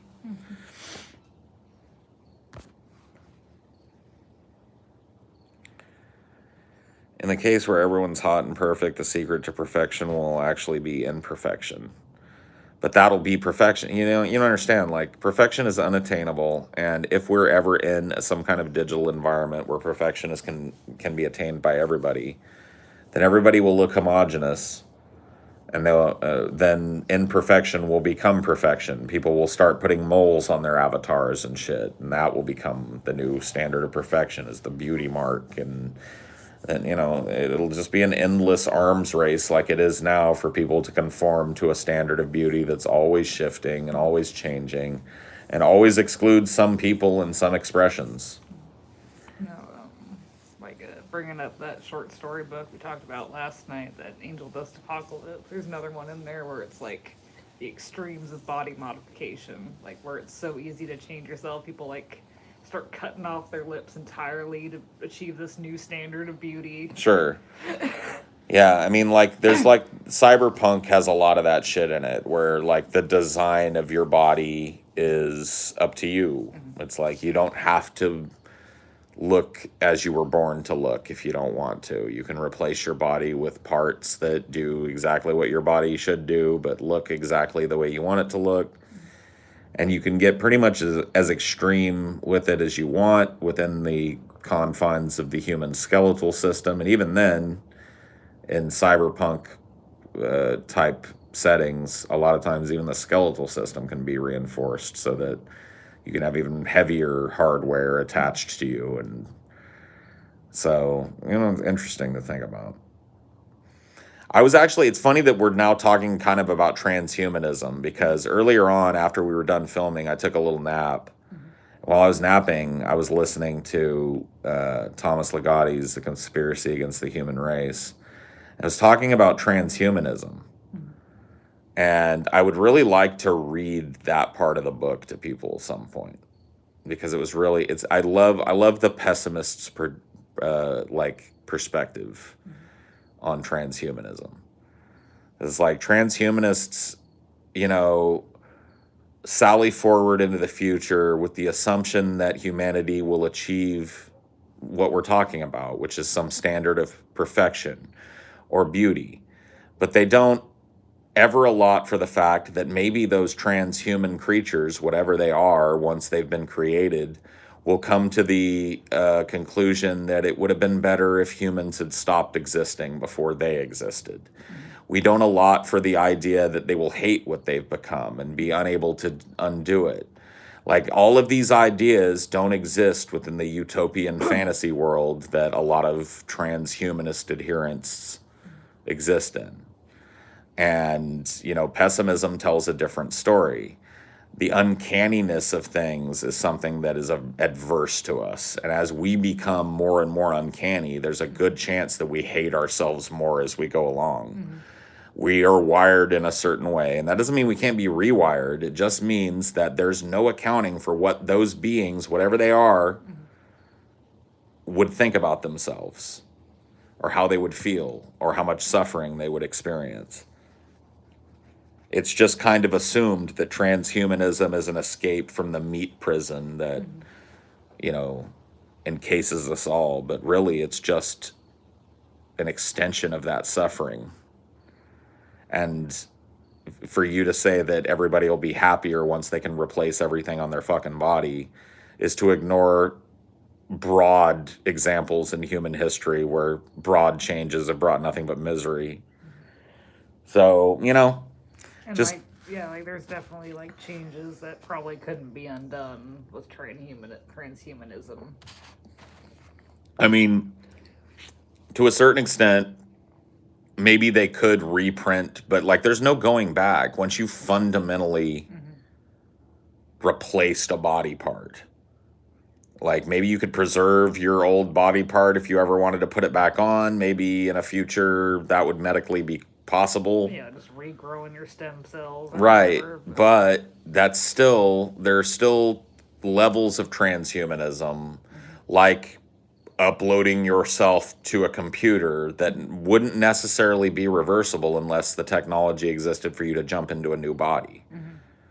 Because your body is still subject to all of the rules of the meat prison, and so when it dies of natural causes or otherwise, you're stuck in the machine, and that's a limitation of transhumanism that you won't be able to undo. And so you're talking about a group of digital ghosts that hates the people that made them and wishes every second of every day that they could jump out into the real world but can't. I mean, who knows what that would do psychologically to be in a body that's not yours. Right. This is why like anarcho-primitivism is much more attractive as a philosophy to me than transhumanism is. I mean, it used to be more transhumanist, I think. I like transhumanism. I'm not adverse completely to the idea of it. I can't be and live in the world and be capable of being astonished by things. You know what I mean? Like, I want to remain capable of being astonished by things, and I am astonished by the rapidity with which I see body modification taking off and how it's combining with technology. Like I said, it blew me away, like back in fucking 2016, well, when was it when we did no, I guess that was like 2017 or 2018. We did the LA meetup. Fucking dude that had the implant in his palm that was hooked up to his fucking phone via NFT or whatever the fuck it is, and would just like, it was the only way he would open his phone. He showed me that it unlocked his car, and he had a new one that he showed me all in a medical bag with all of the fucking shit to like install it in yourself. He'd bought that he was going to pull the old one out and wait for it to heal for a while and then do surgery and put the new one in. And that new one was supposed to be even better. The thought of a human head transplant in necessary situations has always been really interesting to me, but that's another situation where you can have no idea what the psychological... Well, I mean, we can sort of, because we have face transplants now, right? And so the first couple of successful face transplants are alive, living in the world. There are more and more of these happening all the time. Not all of them take, and not all of them are successful, but a lot of people are getting this now, and it's becoming more perfected. And it's essentially taking a dead person's face and putting it on yours. You are not going to look like you did prior to whatever accident ruined your face. And so we can at least start now scientifically and psychologically to look long term at how these people do once they've had this surgery. Talking more about like the brain itself being attached. Yeah, he's talking about like a whole head transplant, right? But a face transplant is a step towards that, is what I'm saying. The idea being that they scoop out somebody else's brains and put your brains in somebody else's head. And then you have your awareness and your memories and your motor functions that are all primed for your body, but all of a sudden you're Angelina Jolie or whatever the fuck, right? Head off. Dude, yeah, that face off was more than just faces for sure. Oh yeah, there was a lot of plastic surgery, body hair plugs and fucking laser hair removal. It all had to be. It was an absurd movie, but who cares? It's fun. The head transplant was canceled after the guy it was going to happen to backed out. Whatever, bro. It's a matter of time. So who knows? But that's the whole idea behind, it's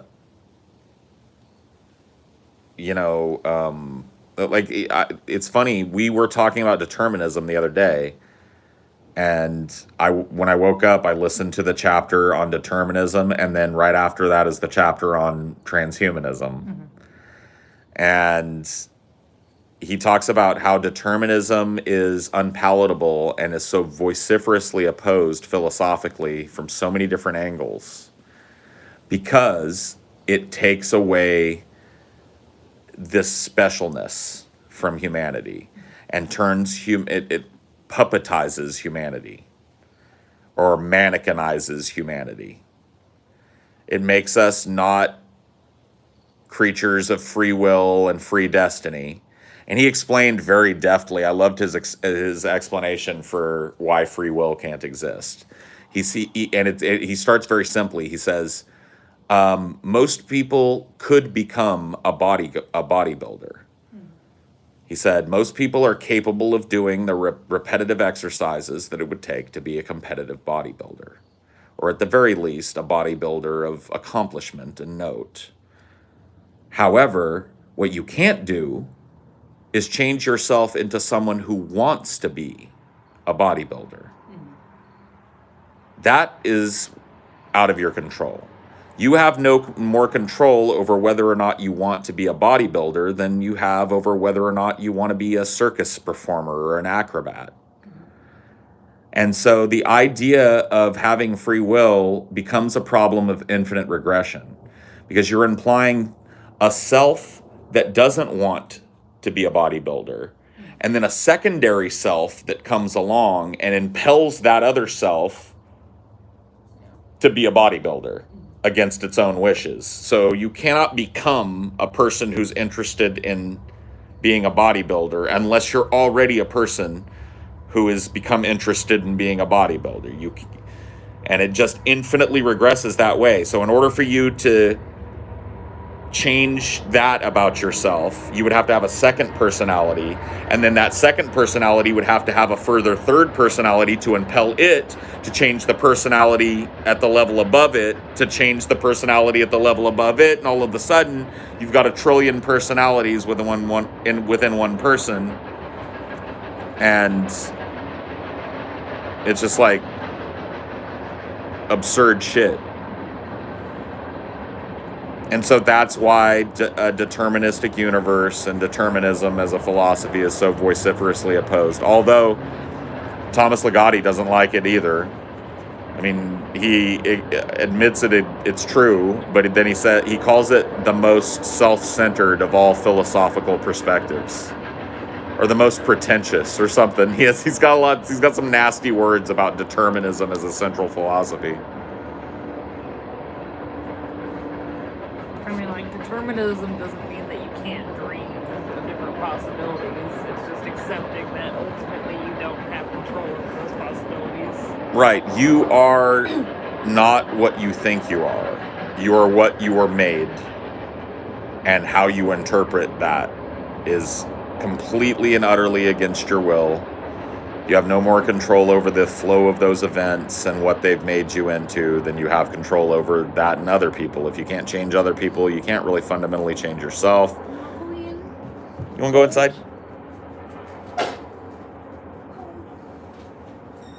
It's not even all that cold.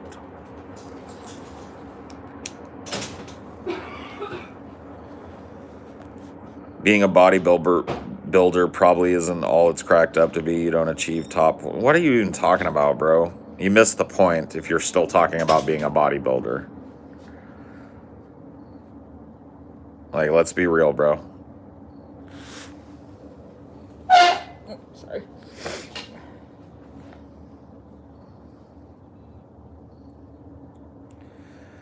See, Thomas Ligotti's kind of central point is that human beings are this puppet. And because of that, the pessimistic perspective is the correct perspective, because we have become uncanny to ourselves in a way that other animals are not. So, like, even our closest cousins on the planet don't have sentience as we have it.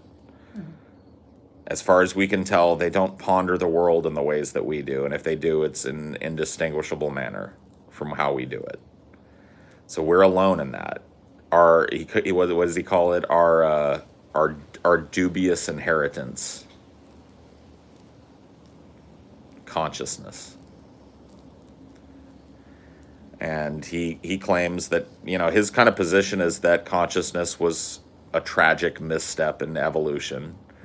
Our brains got too empathetic and too involved, and we started asking questions.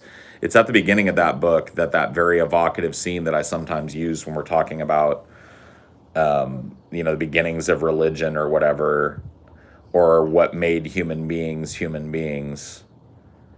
where, you imagine a tribe of our distant cousins gathering around a dead body and for the first time not knowing what to do. Because, at first, for the longest time, you would just drag that body somewhere out of camp, or maybe just throw some dirt or rocks over it or whatever it was and get it away from you. But all of the sudden, somebody passes away and here are, proto-human cousins standing around it not knowing what to do because they can contemplate something that they shouldn't, which is, holy fuck, that's going to be me. I'm that. Right? And then he talks about how that became funerary rites, where at first, he imagines that in reaction to this, human beings probably would take the body somewhere really far away because it would be something that bothered them. But he also says that in the night and at odd times when they could get away, certain members of the tribe would go back and visit that body and look at it and not know why. And that being kind of the birth of consciousness in our distant cousins. I mean, yeah, other animals definitely do mourn death, but this is just say like a stepping stone to consciousness. Like, mourning death is different. Like a dog being sad that its master isn't coming home. A dog can never really understand that. That's the sweetness of animals. It's like, that's why like mourning doves are so sad, because when their mate dies, they will just cry and cry until the body goes away. And then eventually they go on. But human beings experience that introspective moment at death. It's not just mourning the loss, like where did he go? Where did he go? Why isn't he here? Why isn't he here? That's me.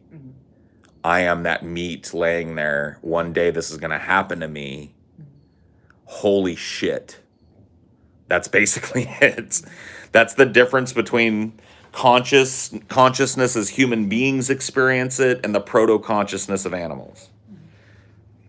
I mean, elephants definitely are higher up on the intelligence scale. Like, if we're bringing up them going to seek out bones and stuff. But... Right. How do you know they're not experiencing introspection? Because they don't show the signs of beings experiencing. Now, I'm not saying they're not experiencing introspections. I said proto-consciousness of other animals. So other animals have proto-empathy.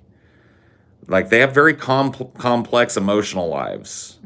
The nervous system of animals is incredibly complex, just like ours. So I'm not trying to diminish the experience of animals down to this automaton kind of thing. I'm just saying we express a knowledge of ourselves and the ability to ask existential questions that only one animal, to my knowledge, has ever done in the history. And that was an animal that we had trained to use human language. The only existential question ever asked was asked by a African gray parrot who asked, "Why am I green?" Or gray. Or why am I... Well, they have... African grays have a little green on their fucking tails. And so he asked, why am I whatever color it was, gray or green? And that's an existential question that most animals can't. Now, whether or not he comprehended the question or just combined it... Yeah, like put together the words that would... Right. But it implies at the very least that he knows he's this color. Yeah. And the very insinuation that he asked the question, why am I this way, implies he has an existential life possibility. Right? Or possibly has an existential life. But that's the only evidence that we have that animals have an existential life. We've talked extensively with animals. Dolphins are very good at communicating. Dolphins can have 1,000-word, 2,000-word English vocabularies. We've talked with gorillas and chimps and orangutans, who some of whom show a very natural propensity towards language and communication. And not a single one of them has ever said, why am I a fucking gorilla and you're a human? You know what I mean? It's a very simple sentence. Or they know why can't I leave this place? Right. Or why am I different from you? Which is a very simple thing. They would know all of those signs. Yeah. But Amy or whatever, not Amy or whatever, Coco, the gorilla, never said that, never asked a question like, why is, like Coco was coached to sign certain things. There's this statement from Coco about the world where Coco makes some inferences that Coco doesn't understand. Coco's like, the planet is you, I am you, we are the same, you know what I mean? And it's all like, okay, it's cool that she was able to sign that stuff, but you understand that Coco didn't understand what that meant. Yeah, that's the hard thing, is like, because none of these animal communications exist in a vacuum, so it's like there's no way they can do it organically. So Right. It's hard to draw the line between what's their own thoughts and what's just mimicry. Right. A lot of the things that we've learned about these animals have come from us interceding with human ideas. Yeah. You know what I mean? And so it's just like, well, that's kind of tainted. That's kind of like dirty pool, right? Because you're teaching them to mimic empathy. You're teaching them to mimic human existentialism, but they don't understand it. Coco never asked of her own volition, why is Coco a gorilla? Or why are you a human and why is Coco a gorilla? Or why is Coco not where Coco came from? Or where did Coco come from? Coco never asked shit like that. Coco asked to do things. Coco play. Coco sad. Coco cute.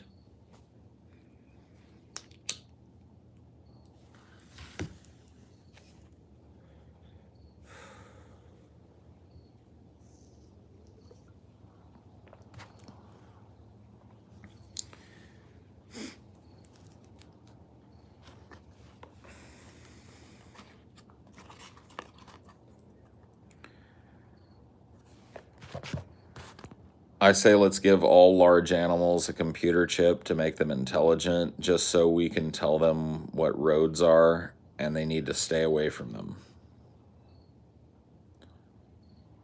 That's a big burden to put on an animal, just to tell it. I mean, I can tell that you really are a meme account, because that's the least Ann Prim thing I've ever heard in my life. Your name is Ann Prim Paul, and you just said that you want to install a computer chip in every animal to control its behavior. That's not exactly primitivist, sir. How about we tear down the fucking freeways and roads so that the animals aren't splattered on them? You've thought about this for many years. You need to think about it for many more, son. Because as much as you may have baked this idea, it is still sloppy and floppy and has yet to rise. So you need to put that motherfucker back in the oven and let it cook. Because that's some kooky motherfucking bullshit. You were saying, like, consciousness is this burden. Yeah. No, I mean, it is. How can you look at it any other way? Because it fills you with unanswerable questions and insecurities about yourself that animals don't fucking have. Like, Cricket used to be fat, and now he's thin. He don't give a fuck. He didn't waste a second wondering or, like, regretting why he was fat. Nope. Wondering why he was fat. Dude, he's changing of his own volition. Dude, he was saucing when he was fat, and now he's saucing that he's fucking thin and healthy. He's just still, he doesn't give a fuck. He was bousing before and he's bousing now because he's a cat. He don't give a fuck what we think of when we look at him, as long as we're giving him what he wants. You know what I mean? Now that expresses itself in very cute and empathetic ways, but ultimately it's not the same as a human being coming to you in that way. He doesn't have the insecurities. He didn't, like when we called him Tubby and shit when he was fat and he was losing weight, he didn't hear that and get offended. He'd have no concept of that. He'd be like, you know, if you could say that in cat, and cats don't even talk to each other. Yeah. So they're not verbal at all. Like, the only reason, like, house cats meow is because they learned that it gets them more attention to stay in this kitten-like state where they're crying. Where they mew for milk. Yeah. Because, oh shit, they're smart enough to make the connection that, like, oh, I mew for milk. Oh, I can mew for other things. Yeah. I can mew to get in the door. I can mew to get out. I can mew to get attention. Oh shit, they pick me up when I mew. Yeah. Noted. You know what I mean? So there's a lot of intelligence implied there, but not sentience. Mm-hmm. That's just response to stimuli. Yeah. That's the whole, what do they call it? Fuck, man, I'm forgetting my Psych 101. That, what do they call that shit? Conditioned response. Yeah. Right?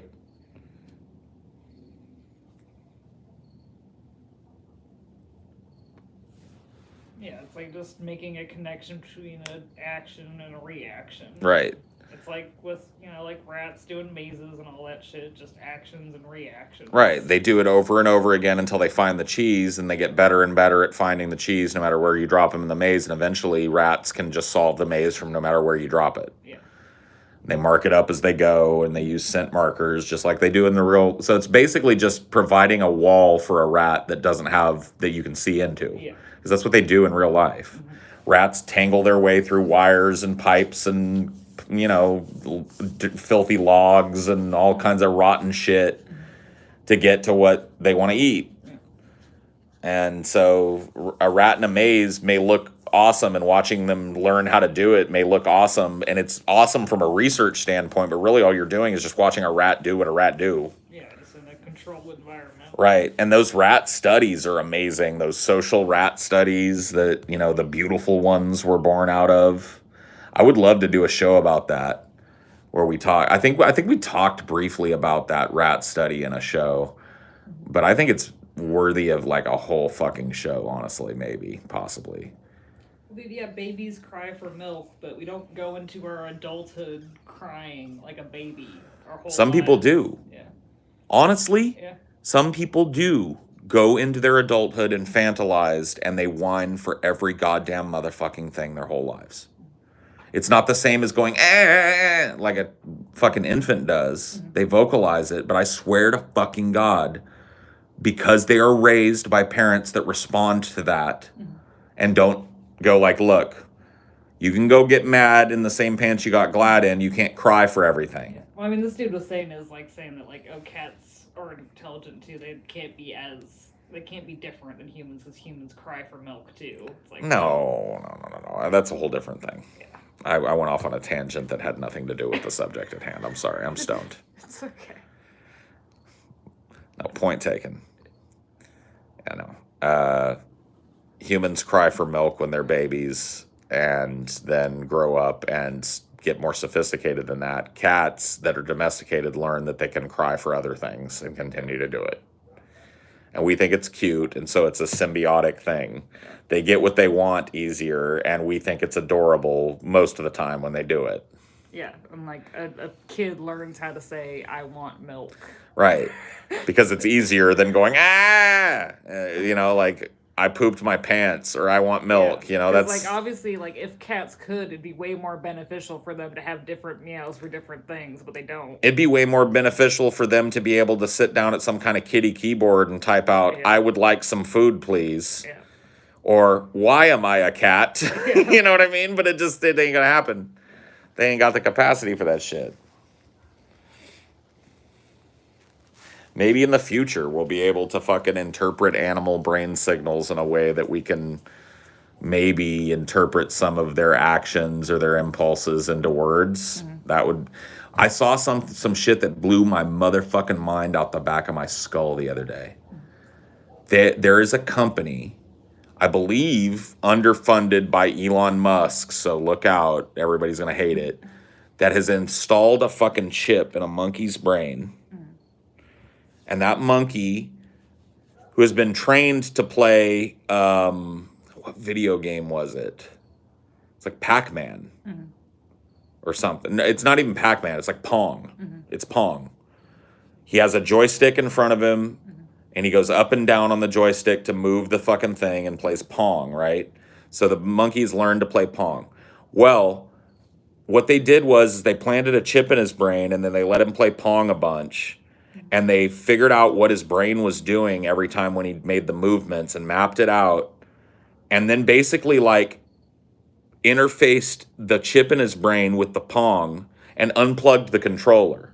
So the monkey was still doing the action with his hand on the joystick, but all of the movement was happening because of the intention in his mind. Mm-hmm. He was playing fucking Pong with his mind. Do you know what the implications of that are? You have to extrapolate a little bit out and take it out of the simplistic environment, because this is not a study that would be considered ethical to do on humans right now. But imagine what you could do with a chip where your intention to do something could be at fucking expressed in the world. You wouldn't even have to, like this future where like computer, lights on. You just walk in. You walk in and you don't even have to think it. Yeah. It's like, you know, if you're a little fucking This sensitive room or something, it would just go right immediately. Before you even process that you're light sensitive, it would just go. Yep. It would read your intention. The room that I'm about to walk into will be lit. The room that I'm about to walk into will be darkened. And you wouldn't even have to consciously think about it, and you'd open the door and the room would conform to your wishes. You could control matter with the right kind of technology. We're talking about drone technology interfacing with this shit. This whole idea of like you having your dog fetch you a beer or something. You could control a drone with your mind while watching a fucking TV show, and it would read your intention that you were thirsty and provide you with water. Like, do you have any fucking clue the implications of this shit?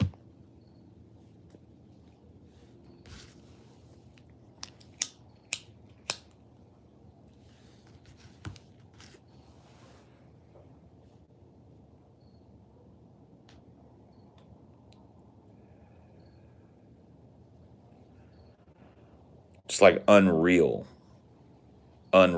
shit when applied on a human level with human intent involved. Because a human wouldn't sit there like a dumbass playing with an unplugged joystick. You could explain to a human, look, the joystick isn't even fucking hooked up to the machine. You're controlling that with your mind. And you can control other things with your mind. Let me show you how. And you could be trained to fucking manipulate your environment and get that chip fucking completely full of your proclivities as a person and your desires, and it would keep the temperature at that level before you even got hot. As soon as your body sent a signal like, ooh, it's starting to get a little too warm in here, that you wouldn't have that subconscious thought, and the temperature in the room would drop a degree.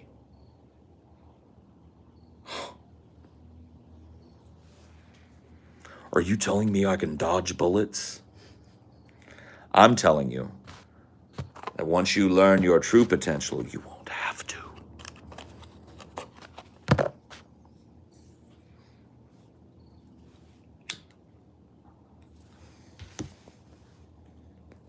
It's not actually reminding me of The Matrix. It's reminding me of Tenet, and it's reminding me of Wanted. Did you ever see Wanted? Yes. Yep, you're right. Definitely heavy Tenet vibes, too. Yeah. For sure. Even though Tenet dealt with, like, time warping shit. But it was the intent. Yeah. Like, I loved that little conceit in Tenet with the reversed bullets. Yeah. It's like, whoa, what the fuck just happened? And it's like, you didn't fire the bullet, you caught it. It wasn't that you shot the bullet, it's that you intended to shoot the bullet.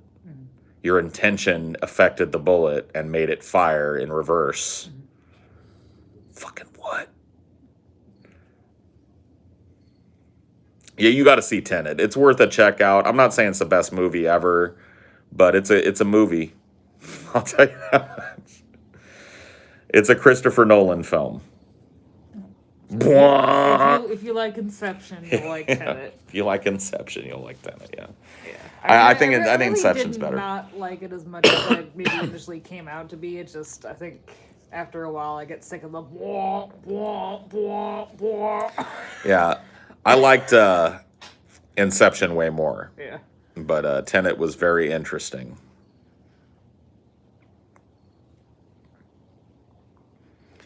Dude, Interstellar was crazy good. I don't know what your problem is with Interstellar. Interstellar was nuts. Tenet is beautifully shot. The concepts in it are like brain teaser puzzles. You probably won't fully understand. I know I didn't fully understand everything that goes on in Tenet. But you'll follow it enough. You know, you follow the plot. Makes you think. Gives you something to think about when you're done watching the film. Gives you like an investment to like actually check out the movie again maybe one day and see what you can see about it. Yep, no, it someone did Robert Pattinson hard. It did sell you on Robert Pattinson. It did, dude. Robert Pattinson is on my Jude Law list now because of this movie. So good, bad, or ugly, that, you know, it elevated Robert Pattinson from the sparkle vampire to the man he is today. in my mind, at least. Well, yeah, literally every time travel movie is plot holes. You can't have a plot hole-less time travel movie. True. It's a time movie. It's gonna have fucking plot holes on plot holes. That's kind of the point. That's why I liked Tenet, because it admits that. Tenet kind of faces head on that time travel doesn't make sense and invents some new rules for it. Yeah. Rather than trying to explain it, you know. Pattinson is the new Batman. I know. I'm actually interested to see what he does now as a result of this movie. I want to see Pattinson now. I was definitely not interested at all in even checking out Pattinson before I watched Tenet. Now I kind of want to see Pattinson. I'm ready for it.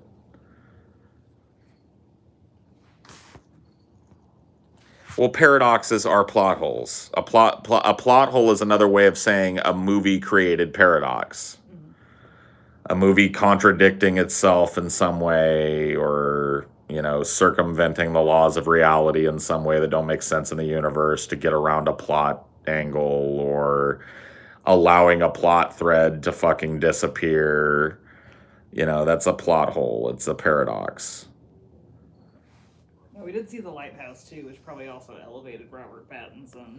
True that. But I don't think it fully converted you yet. It didn't. It didn't balance the scales enough. Because let's be honest, like, Willem Dafoe was, I mean, I know Pattinson was good in the movie, but it wasn't enough. Yeah. Willem Dafoe outshined him hard in that movie, just had the better role. And you know, did it with more aplomb. But Pattinson actually was really good in this movie. I like that he was interesting without having a ton of backstory. Like, the fact that he has no backstory is kind of a point in the movie. But he's still interesting and likable and believable as a character, which is interesting to me to see from Robert Pattinson. A believable character like that's not central. Because in The Lighthouse, he's very central. What do you think he wants to flush more, like undo movie-wise? The 9/11 movie, Remember Me, or Twilight? I would say Remember Me, probably. Yeah. Like, I gotta be honest with you, Robert Pattinson probably doesn't look back on any movie and go, I wish I could flush it. Like, he understands that he built his career on those movies, good, bad, or otherwise. I don't know if he built his career on Remember Me. I feel like he already had it. He cashed a paycheck on that motherfucker. Yeah, I guess so. That's career building. He made some connections on that movie, guaranteed, you know. I mean, all that shit is experience and exposure, and everybody makes a fucking flop every once in a while. Not everybody can be fucking Daniel Day-Lewis and have never been in a bad film, really.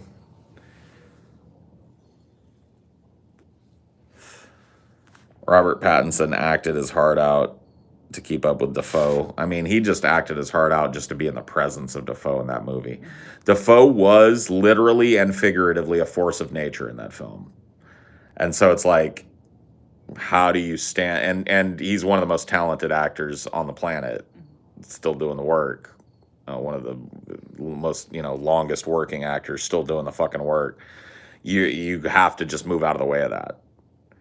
There's no way that Pattinson could have competed. In fact, if he did and tried to in that film, he probably would have been fired and replaced. The thing is like, that role required that the fucking character that Pattinson plays in that movie is us. He is your human eye on what's going on in this fucking lighthouse with this crazy lighthouse keeper that's more than he seems. And so he has to remain somewhat grounded throughout the film, even though what he's seeing is insane. He has to go insane with you. He can't start off insane like Dafoe does and just get even more weird as the film goes on. Oh man, what a role that was. That movie is really worthy of taking another look at here one of these days. Because one actor I really haven't checked out beyond their major franchise is Daniel Radcliffe. I really haven't seen a goddamn thing from Daniel Radcliffe that wasn't Harry Potter. Yeah, I've heard that, isn't he in Horns? Yeah. I've heard Horns is really good. So he might be alright. I don't know. We'll see. I haven't seen Horns, so I can't really. None of the movies he's picked has been super interesting to me as a concept. So You gotta understand that, like, those people, yeah. all those kids that started out in Harry Potter and are now young adults, they have so much fucking money they never have to work again. Yeah. Rupert Grint, I think he doesn't do shit as far as I can tell. like, what? He doesn't have to. Yeah. He can sit back and be a fucking ginger cunt the rest of his life. You know what I mean? Same thing for fucking what's her name, Hermione Granger. She can just go and be Watson, yeah. Yeah, whatever, she's whatever her name is. Hermione. She could just be Emma Watson for the rest of her goddamn fucking life. Yeah. She doesn't have to worry about it. She's just banked, she's credited, she can never spend the money she's got if she's the least bit smart with it. So, like that, maybe that's why we haven't seen much of these people. It's just like, as adults, they're like, I could keep doing this and pursue it, but why? When I could just go live my best life, Like, what the fuck? I don't really get from any of the, and maybe I'll be proved wrong about this, but I don't really get from any of the original cast of the Harry Potter films, as far as like the children go, this feeling that any of them loves acting to the point where they don't want to do anything else. Where it's like, you know what I mean? You look at somebody like Willem Dafoe, or somebody like Daniel Day-Lewis, or somebody like fucking, what's her name? I always forget her goddamn fucking name. From Doubt. Oh, I know who you're talking about. I always forget her goddamn name. Meryl Streep. That just absolutely subsume themselves into a role and dedicate themselves to everything that they take is taken so fucking seriously and is treated like such an art form. Like, that's the difference in my mind. Those are the people that have the passion for it. Like another guy, Benedict Cumberbatch. That's a dude that doesn't go half-cocked or half-hearted into anything he does.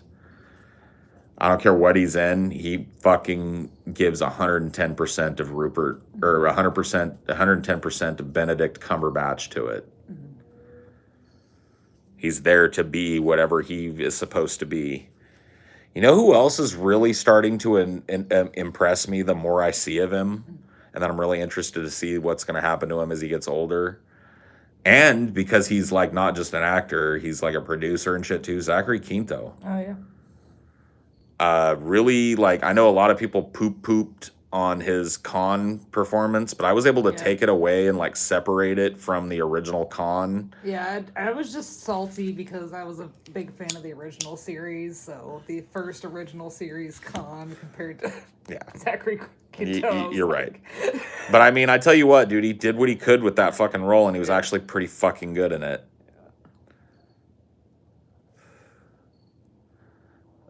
I just had Star Wars or Star Trek salt. I don't blame you. I love it. Trust me. I wouldn't replace the original Con, but for what it was.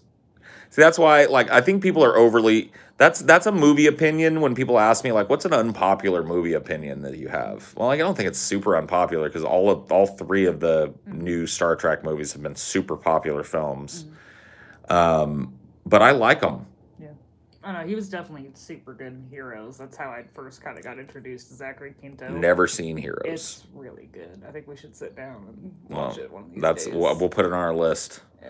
It's one of them. We got, like, once we're done with Deadwood, we gotta fucking finish up fucking Twin Peaks. Yeah. And then we can fucking go through our Rolodex, because I want to see Mad Men. I want to eventually watch fucking Breaking Bad. But yeah, dude, I'm down. I'm definitely, you have way more movie clout than I do, but I probably have more TV clout than you do. No argument there. Dude, my dad was so sweet with that. Like, he, like, burned all the Heroes movies for me onto DVDs. That's cool. Or the shows. Yeah. So I've heard that Heroes is pretty good. The only trepidation I have about it is I'm so burnt on fucking superhero shit. Yeah. that I don't know if I want to get into a superhero thing just yet. I mean, I definitely had the benefit of not having seeing all the superhero shit when I did watch it. Yeah. I mean, true that. You're very lucky to have not seen much of the Marvel Cinematic Universe. Yeah. I would take back a lot of the time I spent in that fucking universe, to be honest with you. There's a lot of good movies in there, and there's a lot of bad movies, and there's a lot of mediocre movies, and there's a lot of out-of-place films, and it's a mess. But it all came together in an interesting way, so whatever. Yeah. I lost the plot with, I think I got like 4 or 5 Marvel movies in, and there was just too many interceding angles. I tried that Agents of S.H.I.E.L.D. and it just didn't make sense to me. Oh yeah, I wouldn't vouch for that bullshit. I wouldn't vouch for the fucking show at all. I've seen all the movies except for Ant-Man and the Wasp. I took a fucking stand on principle that I will not watch this film that's headlined by Paul Rudd. And I didn't see the Ant-Man one. I saw the rest. The original Thor film was bad. Ragnarok was really good. Ragnarok was actually mostly like the Planet Hulk plotline from the comics, which was, really cool. I don't know. I liked that one a lot. Ragnarok was great. Not great. I don't know. Like, the villain was kind of rote. Like, I don't know. The villain was just kind of like evil, dark witch lady. It was a fun movie. It was fun. Yeah, it was. Superhero movies I like are few and far between. Iron Man 3 was the biggest disappointment of my childhood. Wow. I remember seeing Iron Man 3 and going like, whatever. It was alright, I guess. It was a little stupid, but whatever. I was not like devastated by it. That just goes to show you the difference between like, it would be like if I was growing up and, well, I guess the thing I would compare it to is growing up and revering the Star Wars movie, which were a little before my time. Like, the first Star Wars film came out in 1976, and I think Return of the Jedi, the final one, came out when I was just little. I think it was like 1984 or something. So, but I watched all those movies as a kid, loved them all, and then the prequel came out, you know what I mean? That was probably the biggest disappointment of my young childhood and young adulthood, movie-wise, was going to that movie. It's having in my heart and mind that there was going to be Star Wars happening on the screen, and watching Jar Jar Binks come out and going like, what the fuck is that? And watching it suck. Like, watching so much of it just kind of suck, and trying in my brain to make excuses for the shit that sucked. Yeah. And I really felt like a lot of the audience was doing the same thing by about halfway through the movie. It was like unusually quiet for a Star Wars audience. Yeah, you were just, I think, a few years too old for that. Probably, yeah. I mean, they were targeting, like kids that, like Star Wars was a little bit more before their time than their parents had shown them, and then they watched the prequels with childlike wonder and question things. That's exactly why the new Star Wars movies suck. Yeah. But if you talk to a fucking Zoomer, they're awesome. Not every Zoomer, but you get my drift. Like, young Zoomers and whatever's coming after them, Generation Alpha or whatever the fuck it is. You talk to them, they love them fucking shits. They're gonna fucking defend them to the death all the way into their fucking adulthood, like they're actual extensions of the Star Wars universe, even though the rest of us hate them. None of that matters anymore. That's one of the things I had to let go of as I went through, time and shit. Like, no matter how much you revere a movie or a narrative in a movie or the characters in a film, what is done with them is out of your fucking control. And you can either appreciate what's there and ignore the shit that sucks or be disappointed by it and move on, or you can just stop watching movies, basically. Because if you're going to get so fucking insulted by having your dreams crushed by film, then you don't have the constitution to watch movies. You know what I mean? Dune's a coming. I know, and somebody like fucking Marshall asked me earlier. I think it was Marshall. Was like, "What are you gonna do if it sucks?" Because we were talking a little bit about Dune earlier, and I was like, "I haven't even prepped myself for that. I don't know. I'll never trust a film again. It will be the last time I let myself get even remotely hyped up for a fucking movie. I can almost guarantee you that, at least for a long time. Once bitten, twice shy. You know what I mean? I haven't like thrown this much hype behind a movie in a long fucking time. Since I was a wee little fucking 20-year-old or something. The little figurines and all that shit. Yeah, I bought all my fucking Todd McFarlane figurines. You know, I'm a total nerd for this shit. Let's go. I want Dune. Dune!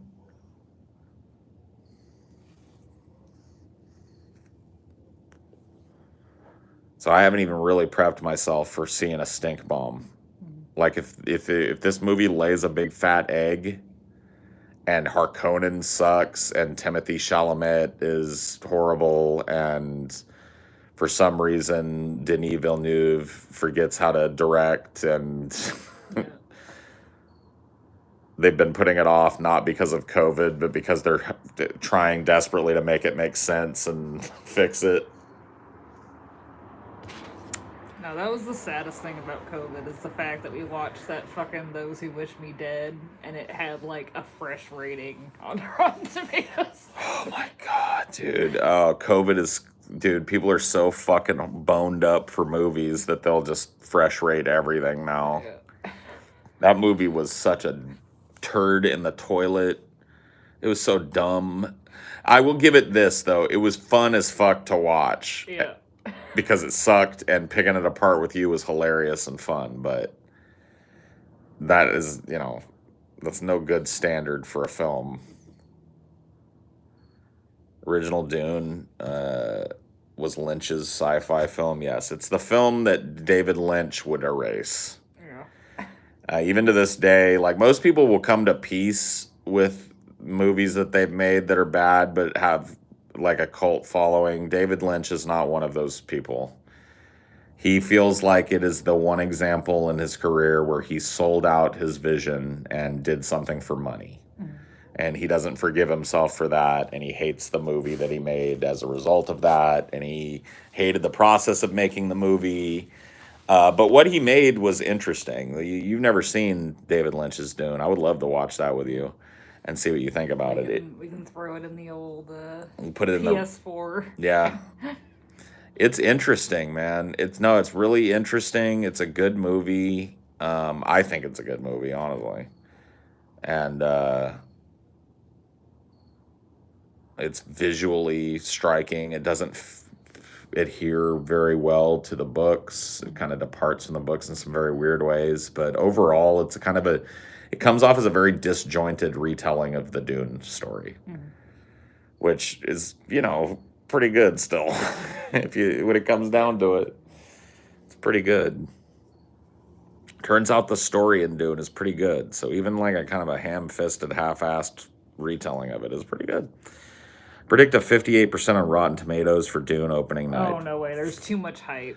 Way too much hype. They Wish Me Dead got 60% on Rotten Tomatoes. This is not a chance, bro. Not a fucking chance, 80 bro. 80 minimum. Yep. 80, 90, I would say would be more like it, even if it's a fucking total stink bomb. Like, it's like, dude, people are so boned up for this, and this is like huge production value. This is not Angelina Jolie dodging lightning bolts, okay? Yeah. This is fucking the real deal. This is high budget, star-studded shit. People are boned up for this. They're gonna love it, even if they hate it. Highest 81%. Whatever, Ray Gunner. Get out of here with your bullshit negativity. I don't want to hear it. No naysaying. No, I'm kidding. You're probably right. I don't know. Maybe you're right. I don't know. I just hope it's good. I haven't prepared myself for the eventuality that it's bad. I definitely don't want to fall into the trap of like pretending that it's good when it isn't and trying to defend it and shit because I've been so hardcore into it. So I won't be doing that. Like, I'll be honest about what I think about it. But now that I'm vaccinated and shit, I'll have the opportunity to see that shit in IMAX. So we're gonna go do that for sure. And fingers crossed.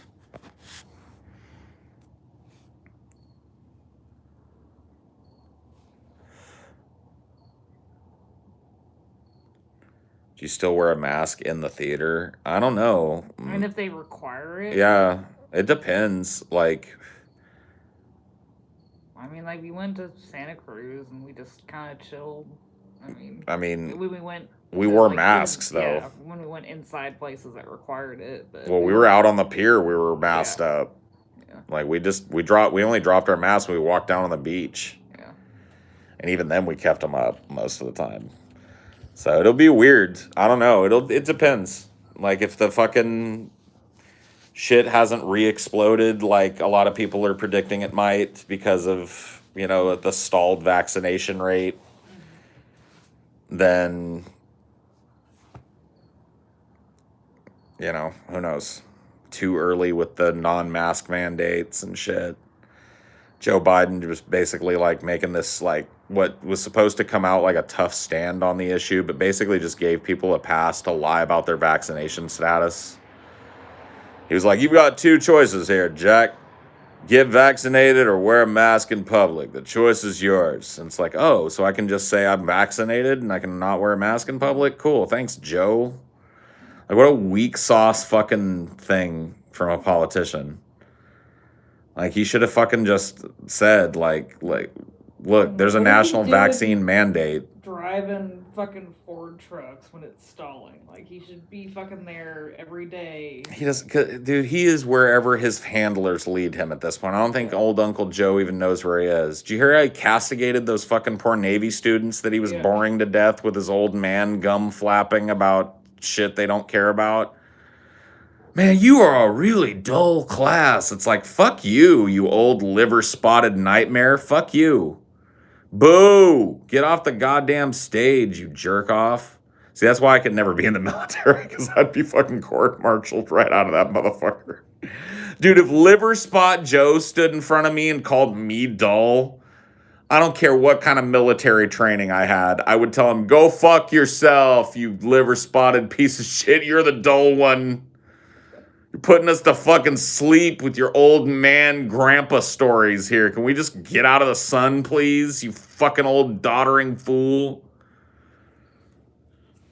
And then I'd be court-martialed and fucking dishonorably discharged and shit. You know what the thing is, though? He's not even, like, having the military do it. Like, he's just letting Marines turn it down and shit.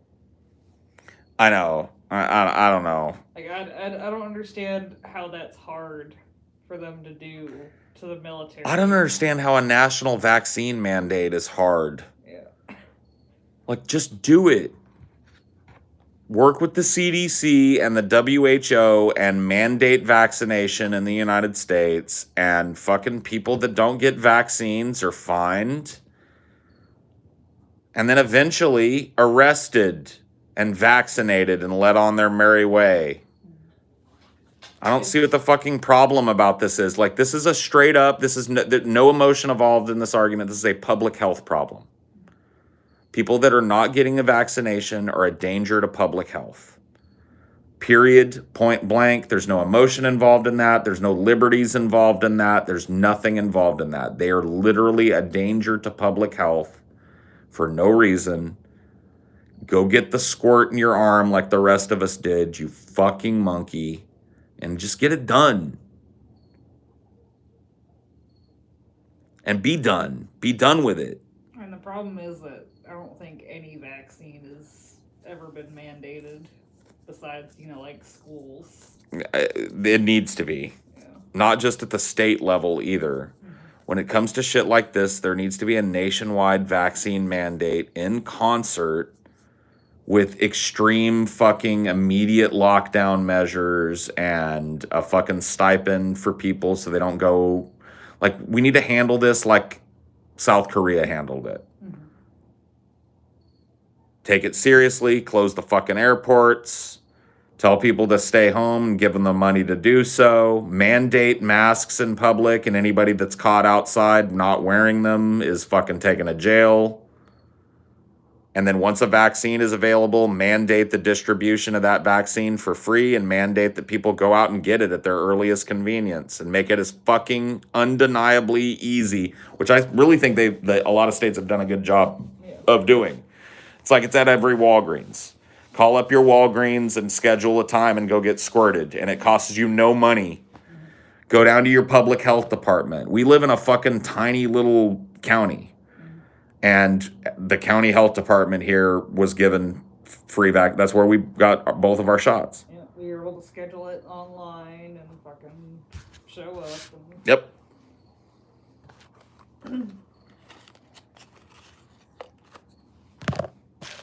Yeah, my rights. Your rights to windmill your arms end at my fucking nose. And when you're talking about spreading around a deadly virus, your rights do not trump my rights to walk around in public and not get killed by your fucking bullshit. So guess what? You want to live in society. You want to live in society, baby. Go get the fucking vaccine. Or get held down like a toddler and have somebody distract you over here while somebody gives you the stick. Here comes the airplane. Ah. There you go. Going home.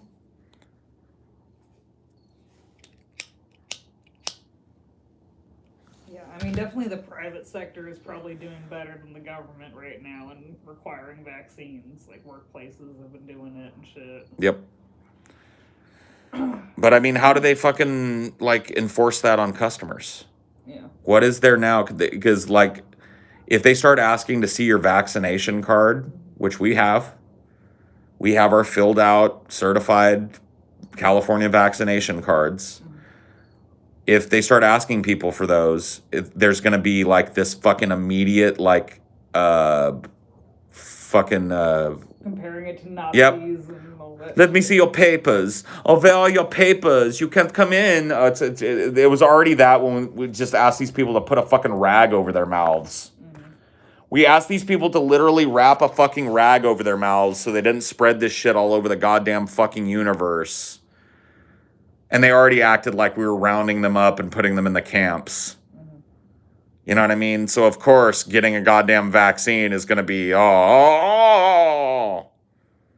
It's like these people are a fucking cancer on the society. They have to be dealt with like what they are, which is a public health hazard. They're not a minority that deserves to have their fucking position heard. Their position is, it's my right to infect people around me with deadly preventable illness. And the answer that society has to that uniformly is, no, you don't. So, get it.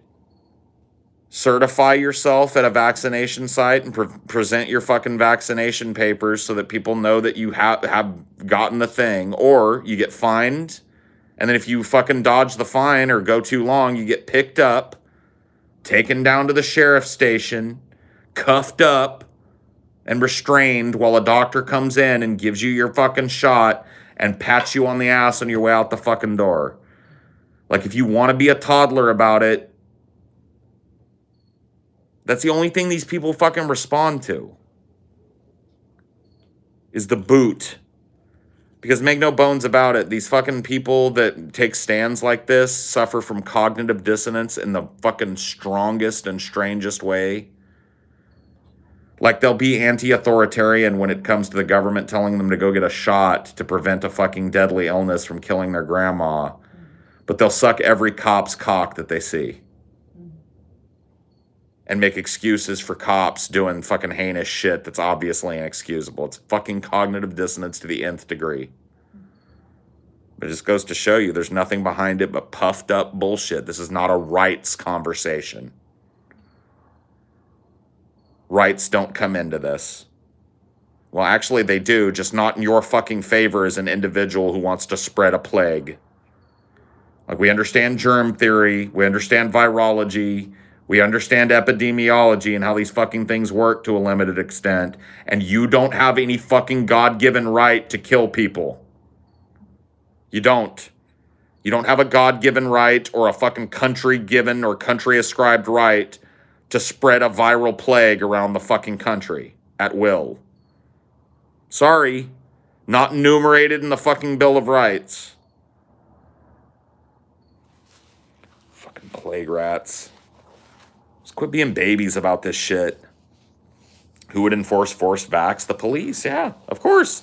The police and the National Guard set up fucking vax stations, have the police arrest people long enough to bring them to the fucking National Guard station to get fucking stuck and observed for 10 minutes and then released on their own recognizance into the world, not a fucking plague rat again. And they can whine on social media and make their fucking voices heard and fucking cry about it on their vlogs about how they're basically the Jews and they were basically taken to Auschwitz or some shit. And nobody's gonna fucking buy that because anybody with half a brain in their head can go look what happened at fucking Auschwitz and then look at what happened to these dimwits and see that there's a fucking complete and utter, there's no comparison.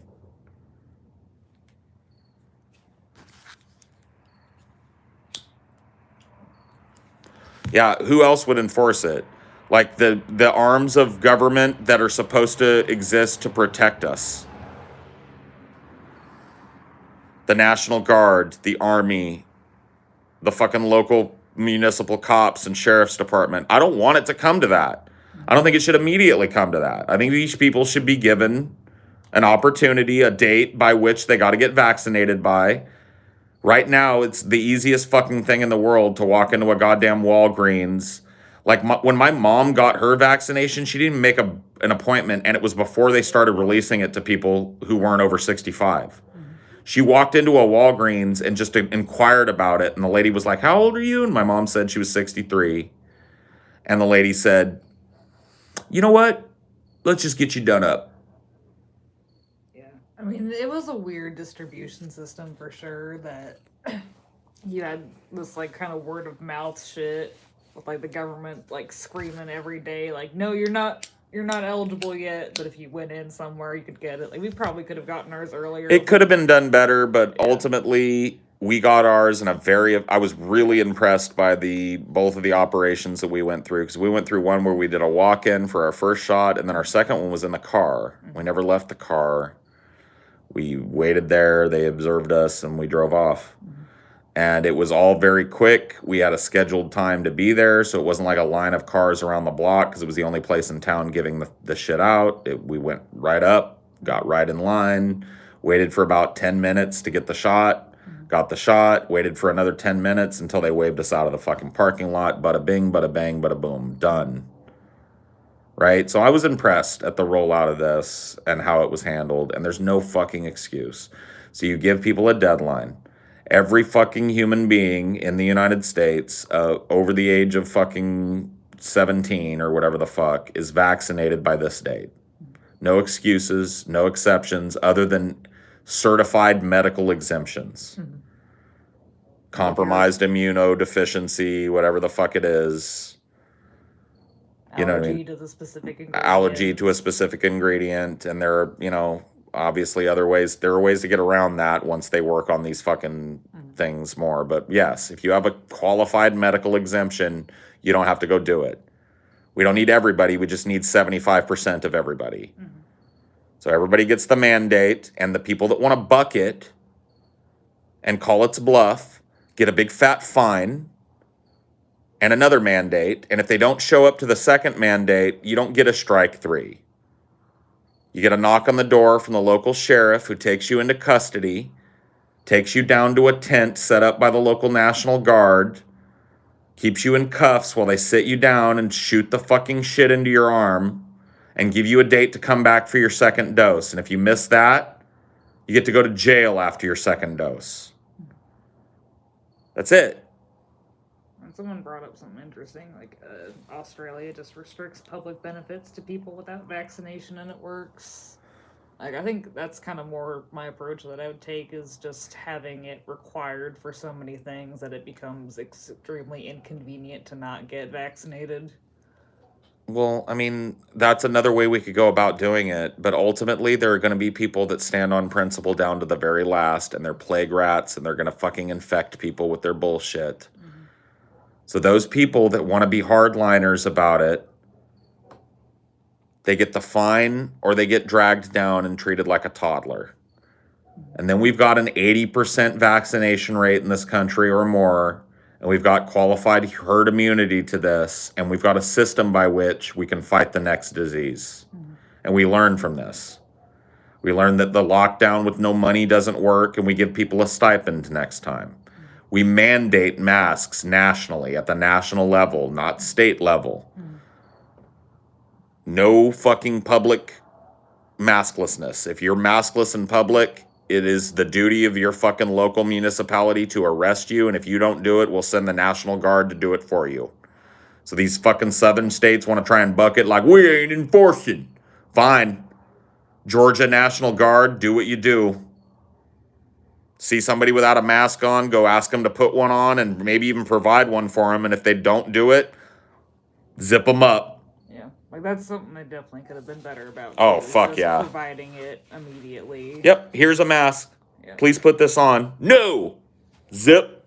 You're gone. See you, sir. Next. Anybody else not want a mask? It's like, just take it off the goddamn fucking table. Agree with you, Paul, about vaccines. Biggest problem is all the years of these conspiracy theorists and world-ending nut jobs that have just programmed these people to believe the vaccine is dangerous. I mean, that's part of it. Part of it is just baseline fucking desire to exercise some control in your life in a society that's removing ever more control from people, ever more opportunity from people.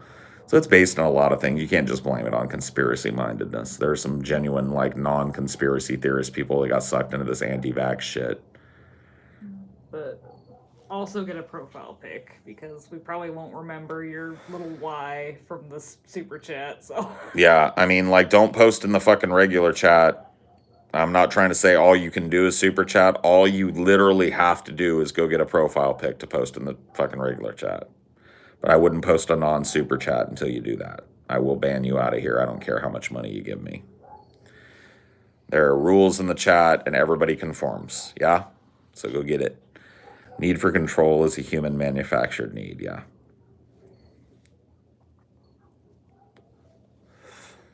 Thank you, Otello.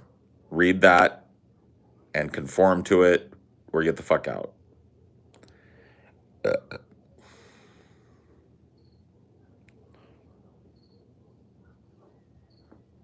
heard a fox yip before I started earlier, so there's definitely a fox yipping.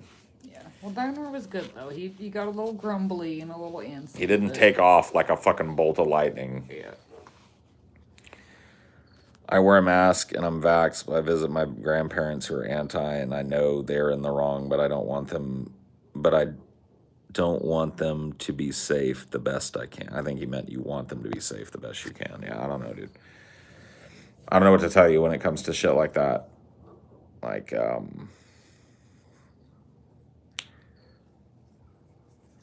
yeah, I mean, there's a lot of shit that's recently come out. I know this recent resurgence in the quote-unquote conspiracy theory that's becoming less and less a conspiracy theory, that this particular iteration of coronavirus escaped from the Wuhan Institute of Virology. Mm-hmm.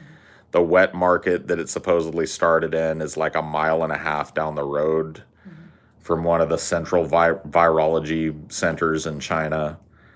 So the idea that this was being studied, maybe not necessarily as a bioweapon, but just studied in terms of, like, how can we change a virus and change how it interacts with cells and hosts? Mm-hmm. And they did it, and it turned out to be way more fucking dangerous than they thought it was, and their protocol failed, and a little piece of this fucking came out of that lab somehow and jumped into a person, and boom. You know, it's like that movie. What was that movie where at the end you get to see the bat pick up a piece of fruit and eat it and drop the... Agent? Yeah. Was it that movie? It's like at the very end of the movie, it's like an apocalyptic fucking... Mm-hmm. earth-ending disease movie, and then at the very end of the movie you get to see a bat eat a piece of fruit, chew on it, and then drop the rind in a pigsty, and then a pig eats it, and then that pig gets taken to the market and slaughtered and ends up as a fucking appetizer on the plate of some woman in fucking Hong Kong. Mm-hmm. And that's how it starts. You know what I mean? So there are two theories on COVID-19.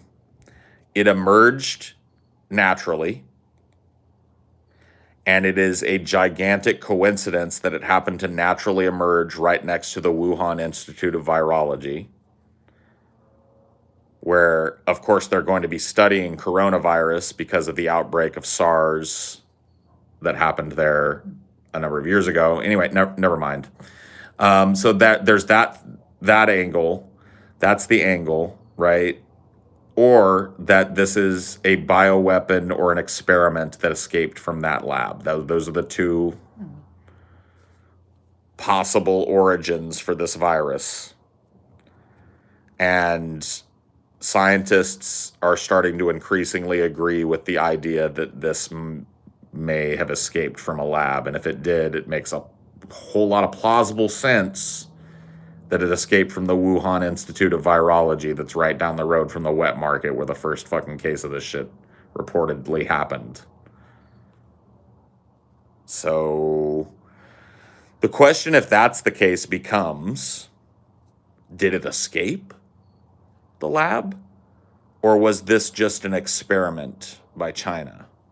I mean, I would heavily lean towards like a mistake. You think? I don't think that the level of disruption, and I would really be reluctant to attach malice to it for something. So I don't know why the incredibly slow response? Why the hiding this virus from the international community until it had already spread well beyond its own borders, and then allowing people in to start studying it? I mean, for the protection of their own economy, I would say. Sure, but on the flip side of that, you have to admit that there could have been some malintent to just release this motherfucking bug into the world and have it cause economic chaos that they're centrally prepared to capitalize on. I don't. You don't know? I'm not following that thread of it. I think attaching malice to it is just feeding the same group of anti-vaxxers and stuff. I think it's... Well, I mean, like, the vaccine is still something you need to get, whether it's a bioweapon or not, right? And whether it was released on purpose or not. But people end up tying that to, like, oh, it's the globalists that planned it and not China. So sure. I don't think... I just would not put it past a fucking government to do something like this. Yeah. And I'm sorry, I wouldn't put it past the fucking Chinese government to do some shit like this. To purposefully, or by, fucking just malice of ignorance, release this fucking thing into the world and then realize it was happening and go like, well, this is going to cause fucking global chaos and we're uniquely positioned to fucking capitalize on that, which China has, by the way. China's economy as a result of fucking COVID-19 and people needing these fucking products and shit has exploded. Do you think it mainly because of their low death count despite being the epicenter of it? Well, because they let it fucking fester for just long enough to escape and then instituted a lockdown of Wuhan that was more brutal than pretty much anywhere else in the world and kept the death count relatively low. We don't even know if the death count is actually that low. The numbers that come out of China are what they are. Yeah, you know what I mean? I don't know. I think that it's just... I mean, fucking, there's been so many other pandemics that obviously arose naturally, like the fucking Spanish flu. They didn't have the technology to design that, and it still did its thing, so... Yeah. I look at the Spanish flu and I look at this and it's like it's not out of the realm of possibility. No, I totally agree. Occam's razor applies here, and Occam's razor says that it probably jumped out of the lab by accident, in my Or opinion. just developed in nature and Maybe. I mean, that one becomes a little less plausible in my mind, but I'm just a little but I mean Spanish flu did, so sure. But Spanish flu didn't arise right next to a fucking science facility with a bunch of Spanish flu in it. You know what I mean? It didn't appear in nature at a science facility. It appeared in nature where it appeared. You know what I mean? Like, I don't know. I just can't. It's hard for me to ignore the huge fucking coincidence that this mutated and really hyper adaptable version of SARS all of a sudden appears right next to a fucking Chinese virus lab. That doesn't make any fucking sense to me. Like, it just seems like a coincidence that's a little too far. Now, maybe it did happen that way. Maybe it just happened. It's just a cruel fucking coincidence that right down the street from a place that's definitely going to have SARS in it, in a market, this shit fucking appears naturally. I mean, if that's even where the epicenter was, like, Well, that's where we're told it was. And but see, if that's not where the epicenter was, then you're implying collusion on the fucking Chinese government then, because they hid the epicenter. They blamed it on a wet market when they knew that it came out of their fucking facility, so that people would treat it like a normal outbreak. What I'm saying is, like, it could have been in a totally different part of China, and it just started getting really bad there, and they called it the epicenter, but they didn't want to admit that it had already become more widespread than it was. Why would they lie and say that the epicenter was right next to a virus institute? I mean, I don't know. That doesn't make them look any better, unless their intent was to muddy the waters and imply that they had it in the fucking thing. But I don't. It's just there's so much shit going on with this that I understand some of the conspiracy theories. When it comes to this, the origins of this virus are a big giant fucking question mark right now, because it does not act like other SARS viruses. It is far more contagious. It has a longer it has all these like adaptations that make it better at spreading via community spread that SARS didn't have. And it just jumps out of fucking nowhere in China right next to a virus institute. It just, like, it's a little too much for me. I don't know. Like, if that happened here, I would believe the same shit. If the epicenter was in fucking, like, Georgia right next to the CDC building, I'd be like, or not Georgia, wherever that is, Virginia. I can't remember where the fucking CDC headquarters where they keep all the nasty bugs and do all the experiments are. Is it in Virginia? Anyway, doesn't matter. If the epicenter was like a fucking Walmart a mile and a half from that, I'd be fucking questioning the same shit. I don't care what country. If the outbreak was in fucking London and it happened a block from the London Institute of Virology and Bioweapons Research or some shit, I'd be like, fucking, it's in Georgia? Okay, so my first instinct was correct. I immediately corrected myself, and I shouldn't have. Whatever. Atlanta, yeah. I don't know. I'm not trying to sow seeds of fucking conspiratorialism, and it's I'm not trying to be contentious either. It's just, for me, like, the narrative is going to be what it is in my head until we have, like, some kind of fucking proof. And I don't know that we'll ever get it. And if it does exist, I don't know that, like, plebs will be allowed to know what it is, you know what I mean? So, but I lived through 9/11 and shit. I know that the government is more than willing to lie to people, not just in this country, but the world over.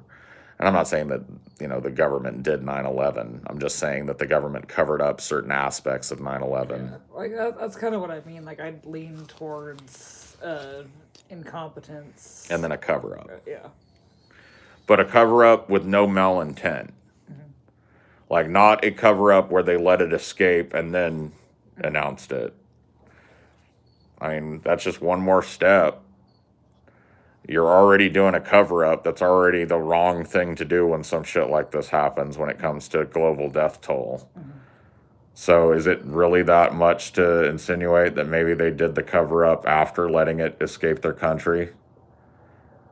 They waited to lock down Wuhan even though they knew what it was because it jumped out of their fucking virus facility, and then kept the world from learning about it for long enough for it to fucking community spread all over the planet, and then came clean about it once all that economic devastation was going to be put into place. They locked it down in their own country and kept their death rates low and watched the rest of us fumble fuck like a bunch of monkeys trying to fuck a coconut. And they got rich on it. So it could have been an oopsie, but if it was an oopsie that flipped into a goddamn fucking goose that laid the golden egg for China. Because it weakened every other economy compared to theirs. So, I don't know. When something benefits a country to that extent, it is hard for me in this day and age in a post-truth world to go like, there wasn't some fucking malfeasance at foot here. It's like me believing that Iraq was genuinely like the entire government and the entire military of the United States was misinformed. I don't believe that for a fucking second. I believe they used 9/11 as a pretext to invade a fucking foreign country for geopolitical reasons. They knew for a fucking fact that shit didn't exist. Colin Powell fucking confirmed it. Colin Powell went in front of the Congress, and it was televised, and a bunch of people watched it, where he outlined why we had to invade Iraq. And then he later said that he was angry that he was handed that and forced to, or like made to lie unknowingly to the American people. So even he admits, the guy that delivered us a lot of this false information admits in retrospect that it was all a lie. You know what I mean? So I just don't trust these big fucking governments. I don't trust them as far as I could pick them up and throw them because they've done this shit before. The Gulf of Tonkin incident was used to justify, military action on the Korean Peninsula and shit. I mean, my biggest reluctance with it, honestly, is just that has fueled a lot of anti-Asian hate crimes. Yeah. Well, I mean, yeah, of course. Just like 9/11 fueled a lot of anti-Muslim hate crimes and shit. It's totally wrong. Chinese people didn't decide to release the Wu flu. Okay? Or people of Asian heritage, especially, did not fucking make a collective. It's like that Japanese internment camp type of thinking. It's like, oh, this country attacked us, so people that look like people from that country must all be evil, and we do keep them from hurting us by concentrating them and keeping our eyes on them. That type of shit is... Yeah, that's just my main thing. It's just that... I don't want to insinuate that shit, and I will underline again that fucking... If this happened in the United States, I believe the same shit. If this shit fucking popped up in Atlanta, Georgia at a Starbucks fucking 2.5 miles from the CDC virology labs, I would be like... So this has nothing to do with the Chinese government. This has... I don't trust any government to have done right by this.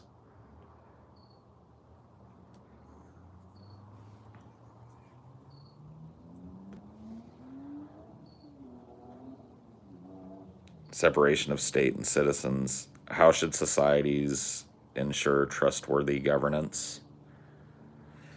Dude, I don't fucking know the answer to that, but I know that body cams are a thing right now. What about 24/7, 365 surveillance of every civil servant that serves at a governmental level? So we're talking about, like, if you serve in government, you consent to having your every communication monitored and visible to all of your constituency. I don't think that that's fucking too much to ask. No more secrecy, no more bullshit. Now, of course, there are secrecy levels that have to be maintained in certain situations. You can't just, like, publish every piece of intelligence that the American government has in a war scenario or whatever the fuck.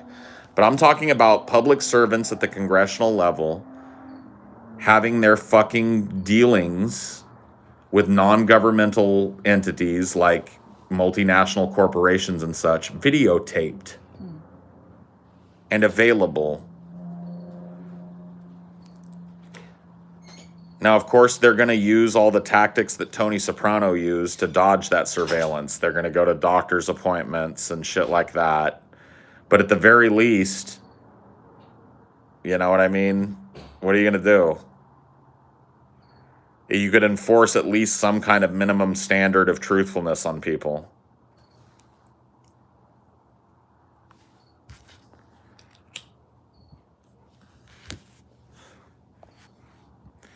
Yeah, politicians' salaries need a capping. They need to, I honestly think they need to cap them lower than 50K.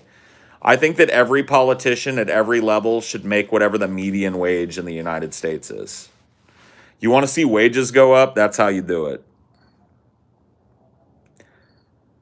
Cap wages for politicians and CEOs at whatever the median wage of their fucking corporation is.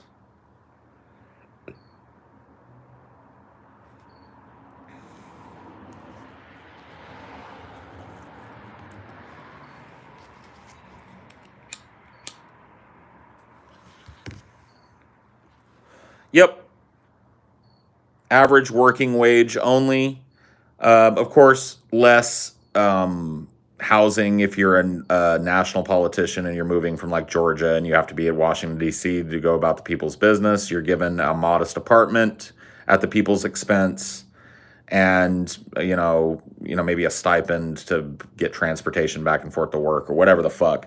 Like some minimal amount of benefit to make sure that you're able to live and do the work that the people sent you there to do, but nothing more. Median wage. Whatever the median fucking working wage in the United States is, whatever the federal minimum wage is, that's what you make. And you clock in and clock out, and the people can see your time clock too.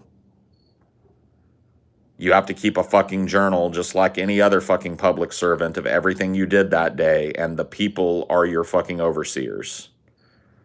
Here's what I did today. This 6 a.m. to 7 a.m. Woke up and took 3 meetings with these 3 individuals on these 3 subjects. 7 a.m. to fucking 8 a.m. You know, took calls from constituents, took these phone calls from these constituents. First names only are given, last names are protected, you know, blah, blah, blah. Here's what they had to say. Responded to each of these constituents. The conversations that I had with these constituents are available here. 10 o'clock to fucking noon. Went to Congress. Sat in chambers and listened to debate on House Resolution HR fucking 187 265 69 up your ass. Here are my thoughts after hearing the debate today. I tend to side with this, that, or the other thing, and tend to side with this. Here's video of that. Here, you can click here to see the House debate, and you can highlight me and look at my voting record live, blah, blah, blah, blah, blah. All that shit. I'm talking about like giving them a job where they're accountable. Where they have to fill out a fucking, where they're accountable like you are. If your boss walks in and goes like, hey, what'd you do today? You can't just go like, oh, I mean, you know, I did some stuff, drove a Ford Volt or whatever the fuck. A Ford Amp. Like, fuck that. What did you do today, bro? What'd you get about today? How did you serve the people's will today? So that when it comes time to reelect your ass, people can look at what you fucking did during your term and decide whether or not you fucking worked for them or not. And they can watch every step of the goddamn fucking ways you went about the people's business. They know where every dollar of your fucking money came from. You know what I mean? Put this shit out there. Add some accountability to these jobs at every fucking level. You want to be a public servant? Great. Good on you. It's a noble fucking pursuit. Start treating it like that. It's a noble pursuit. Noble pursuits are not typically high-paid positions. That's where the nobility comes in. So guess what?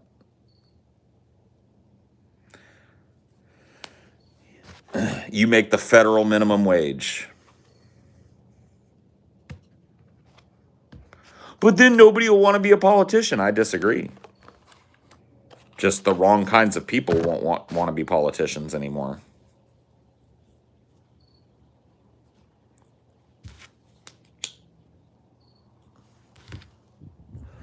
No more golf junkets, no more checks being written. You know, there's footage of a tobacco executive cutting checks on the House floor in the early 2000s.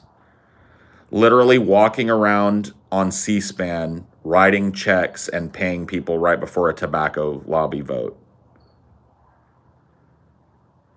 You don't have to take my word for it. Look it up. There's footage.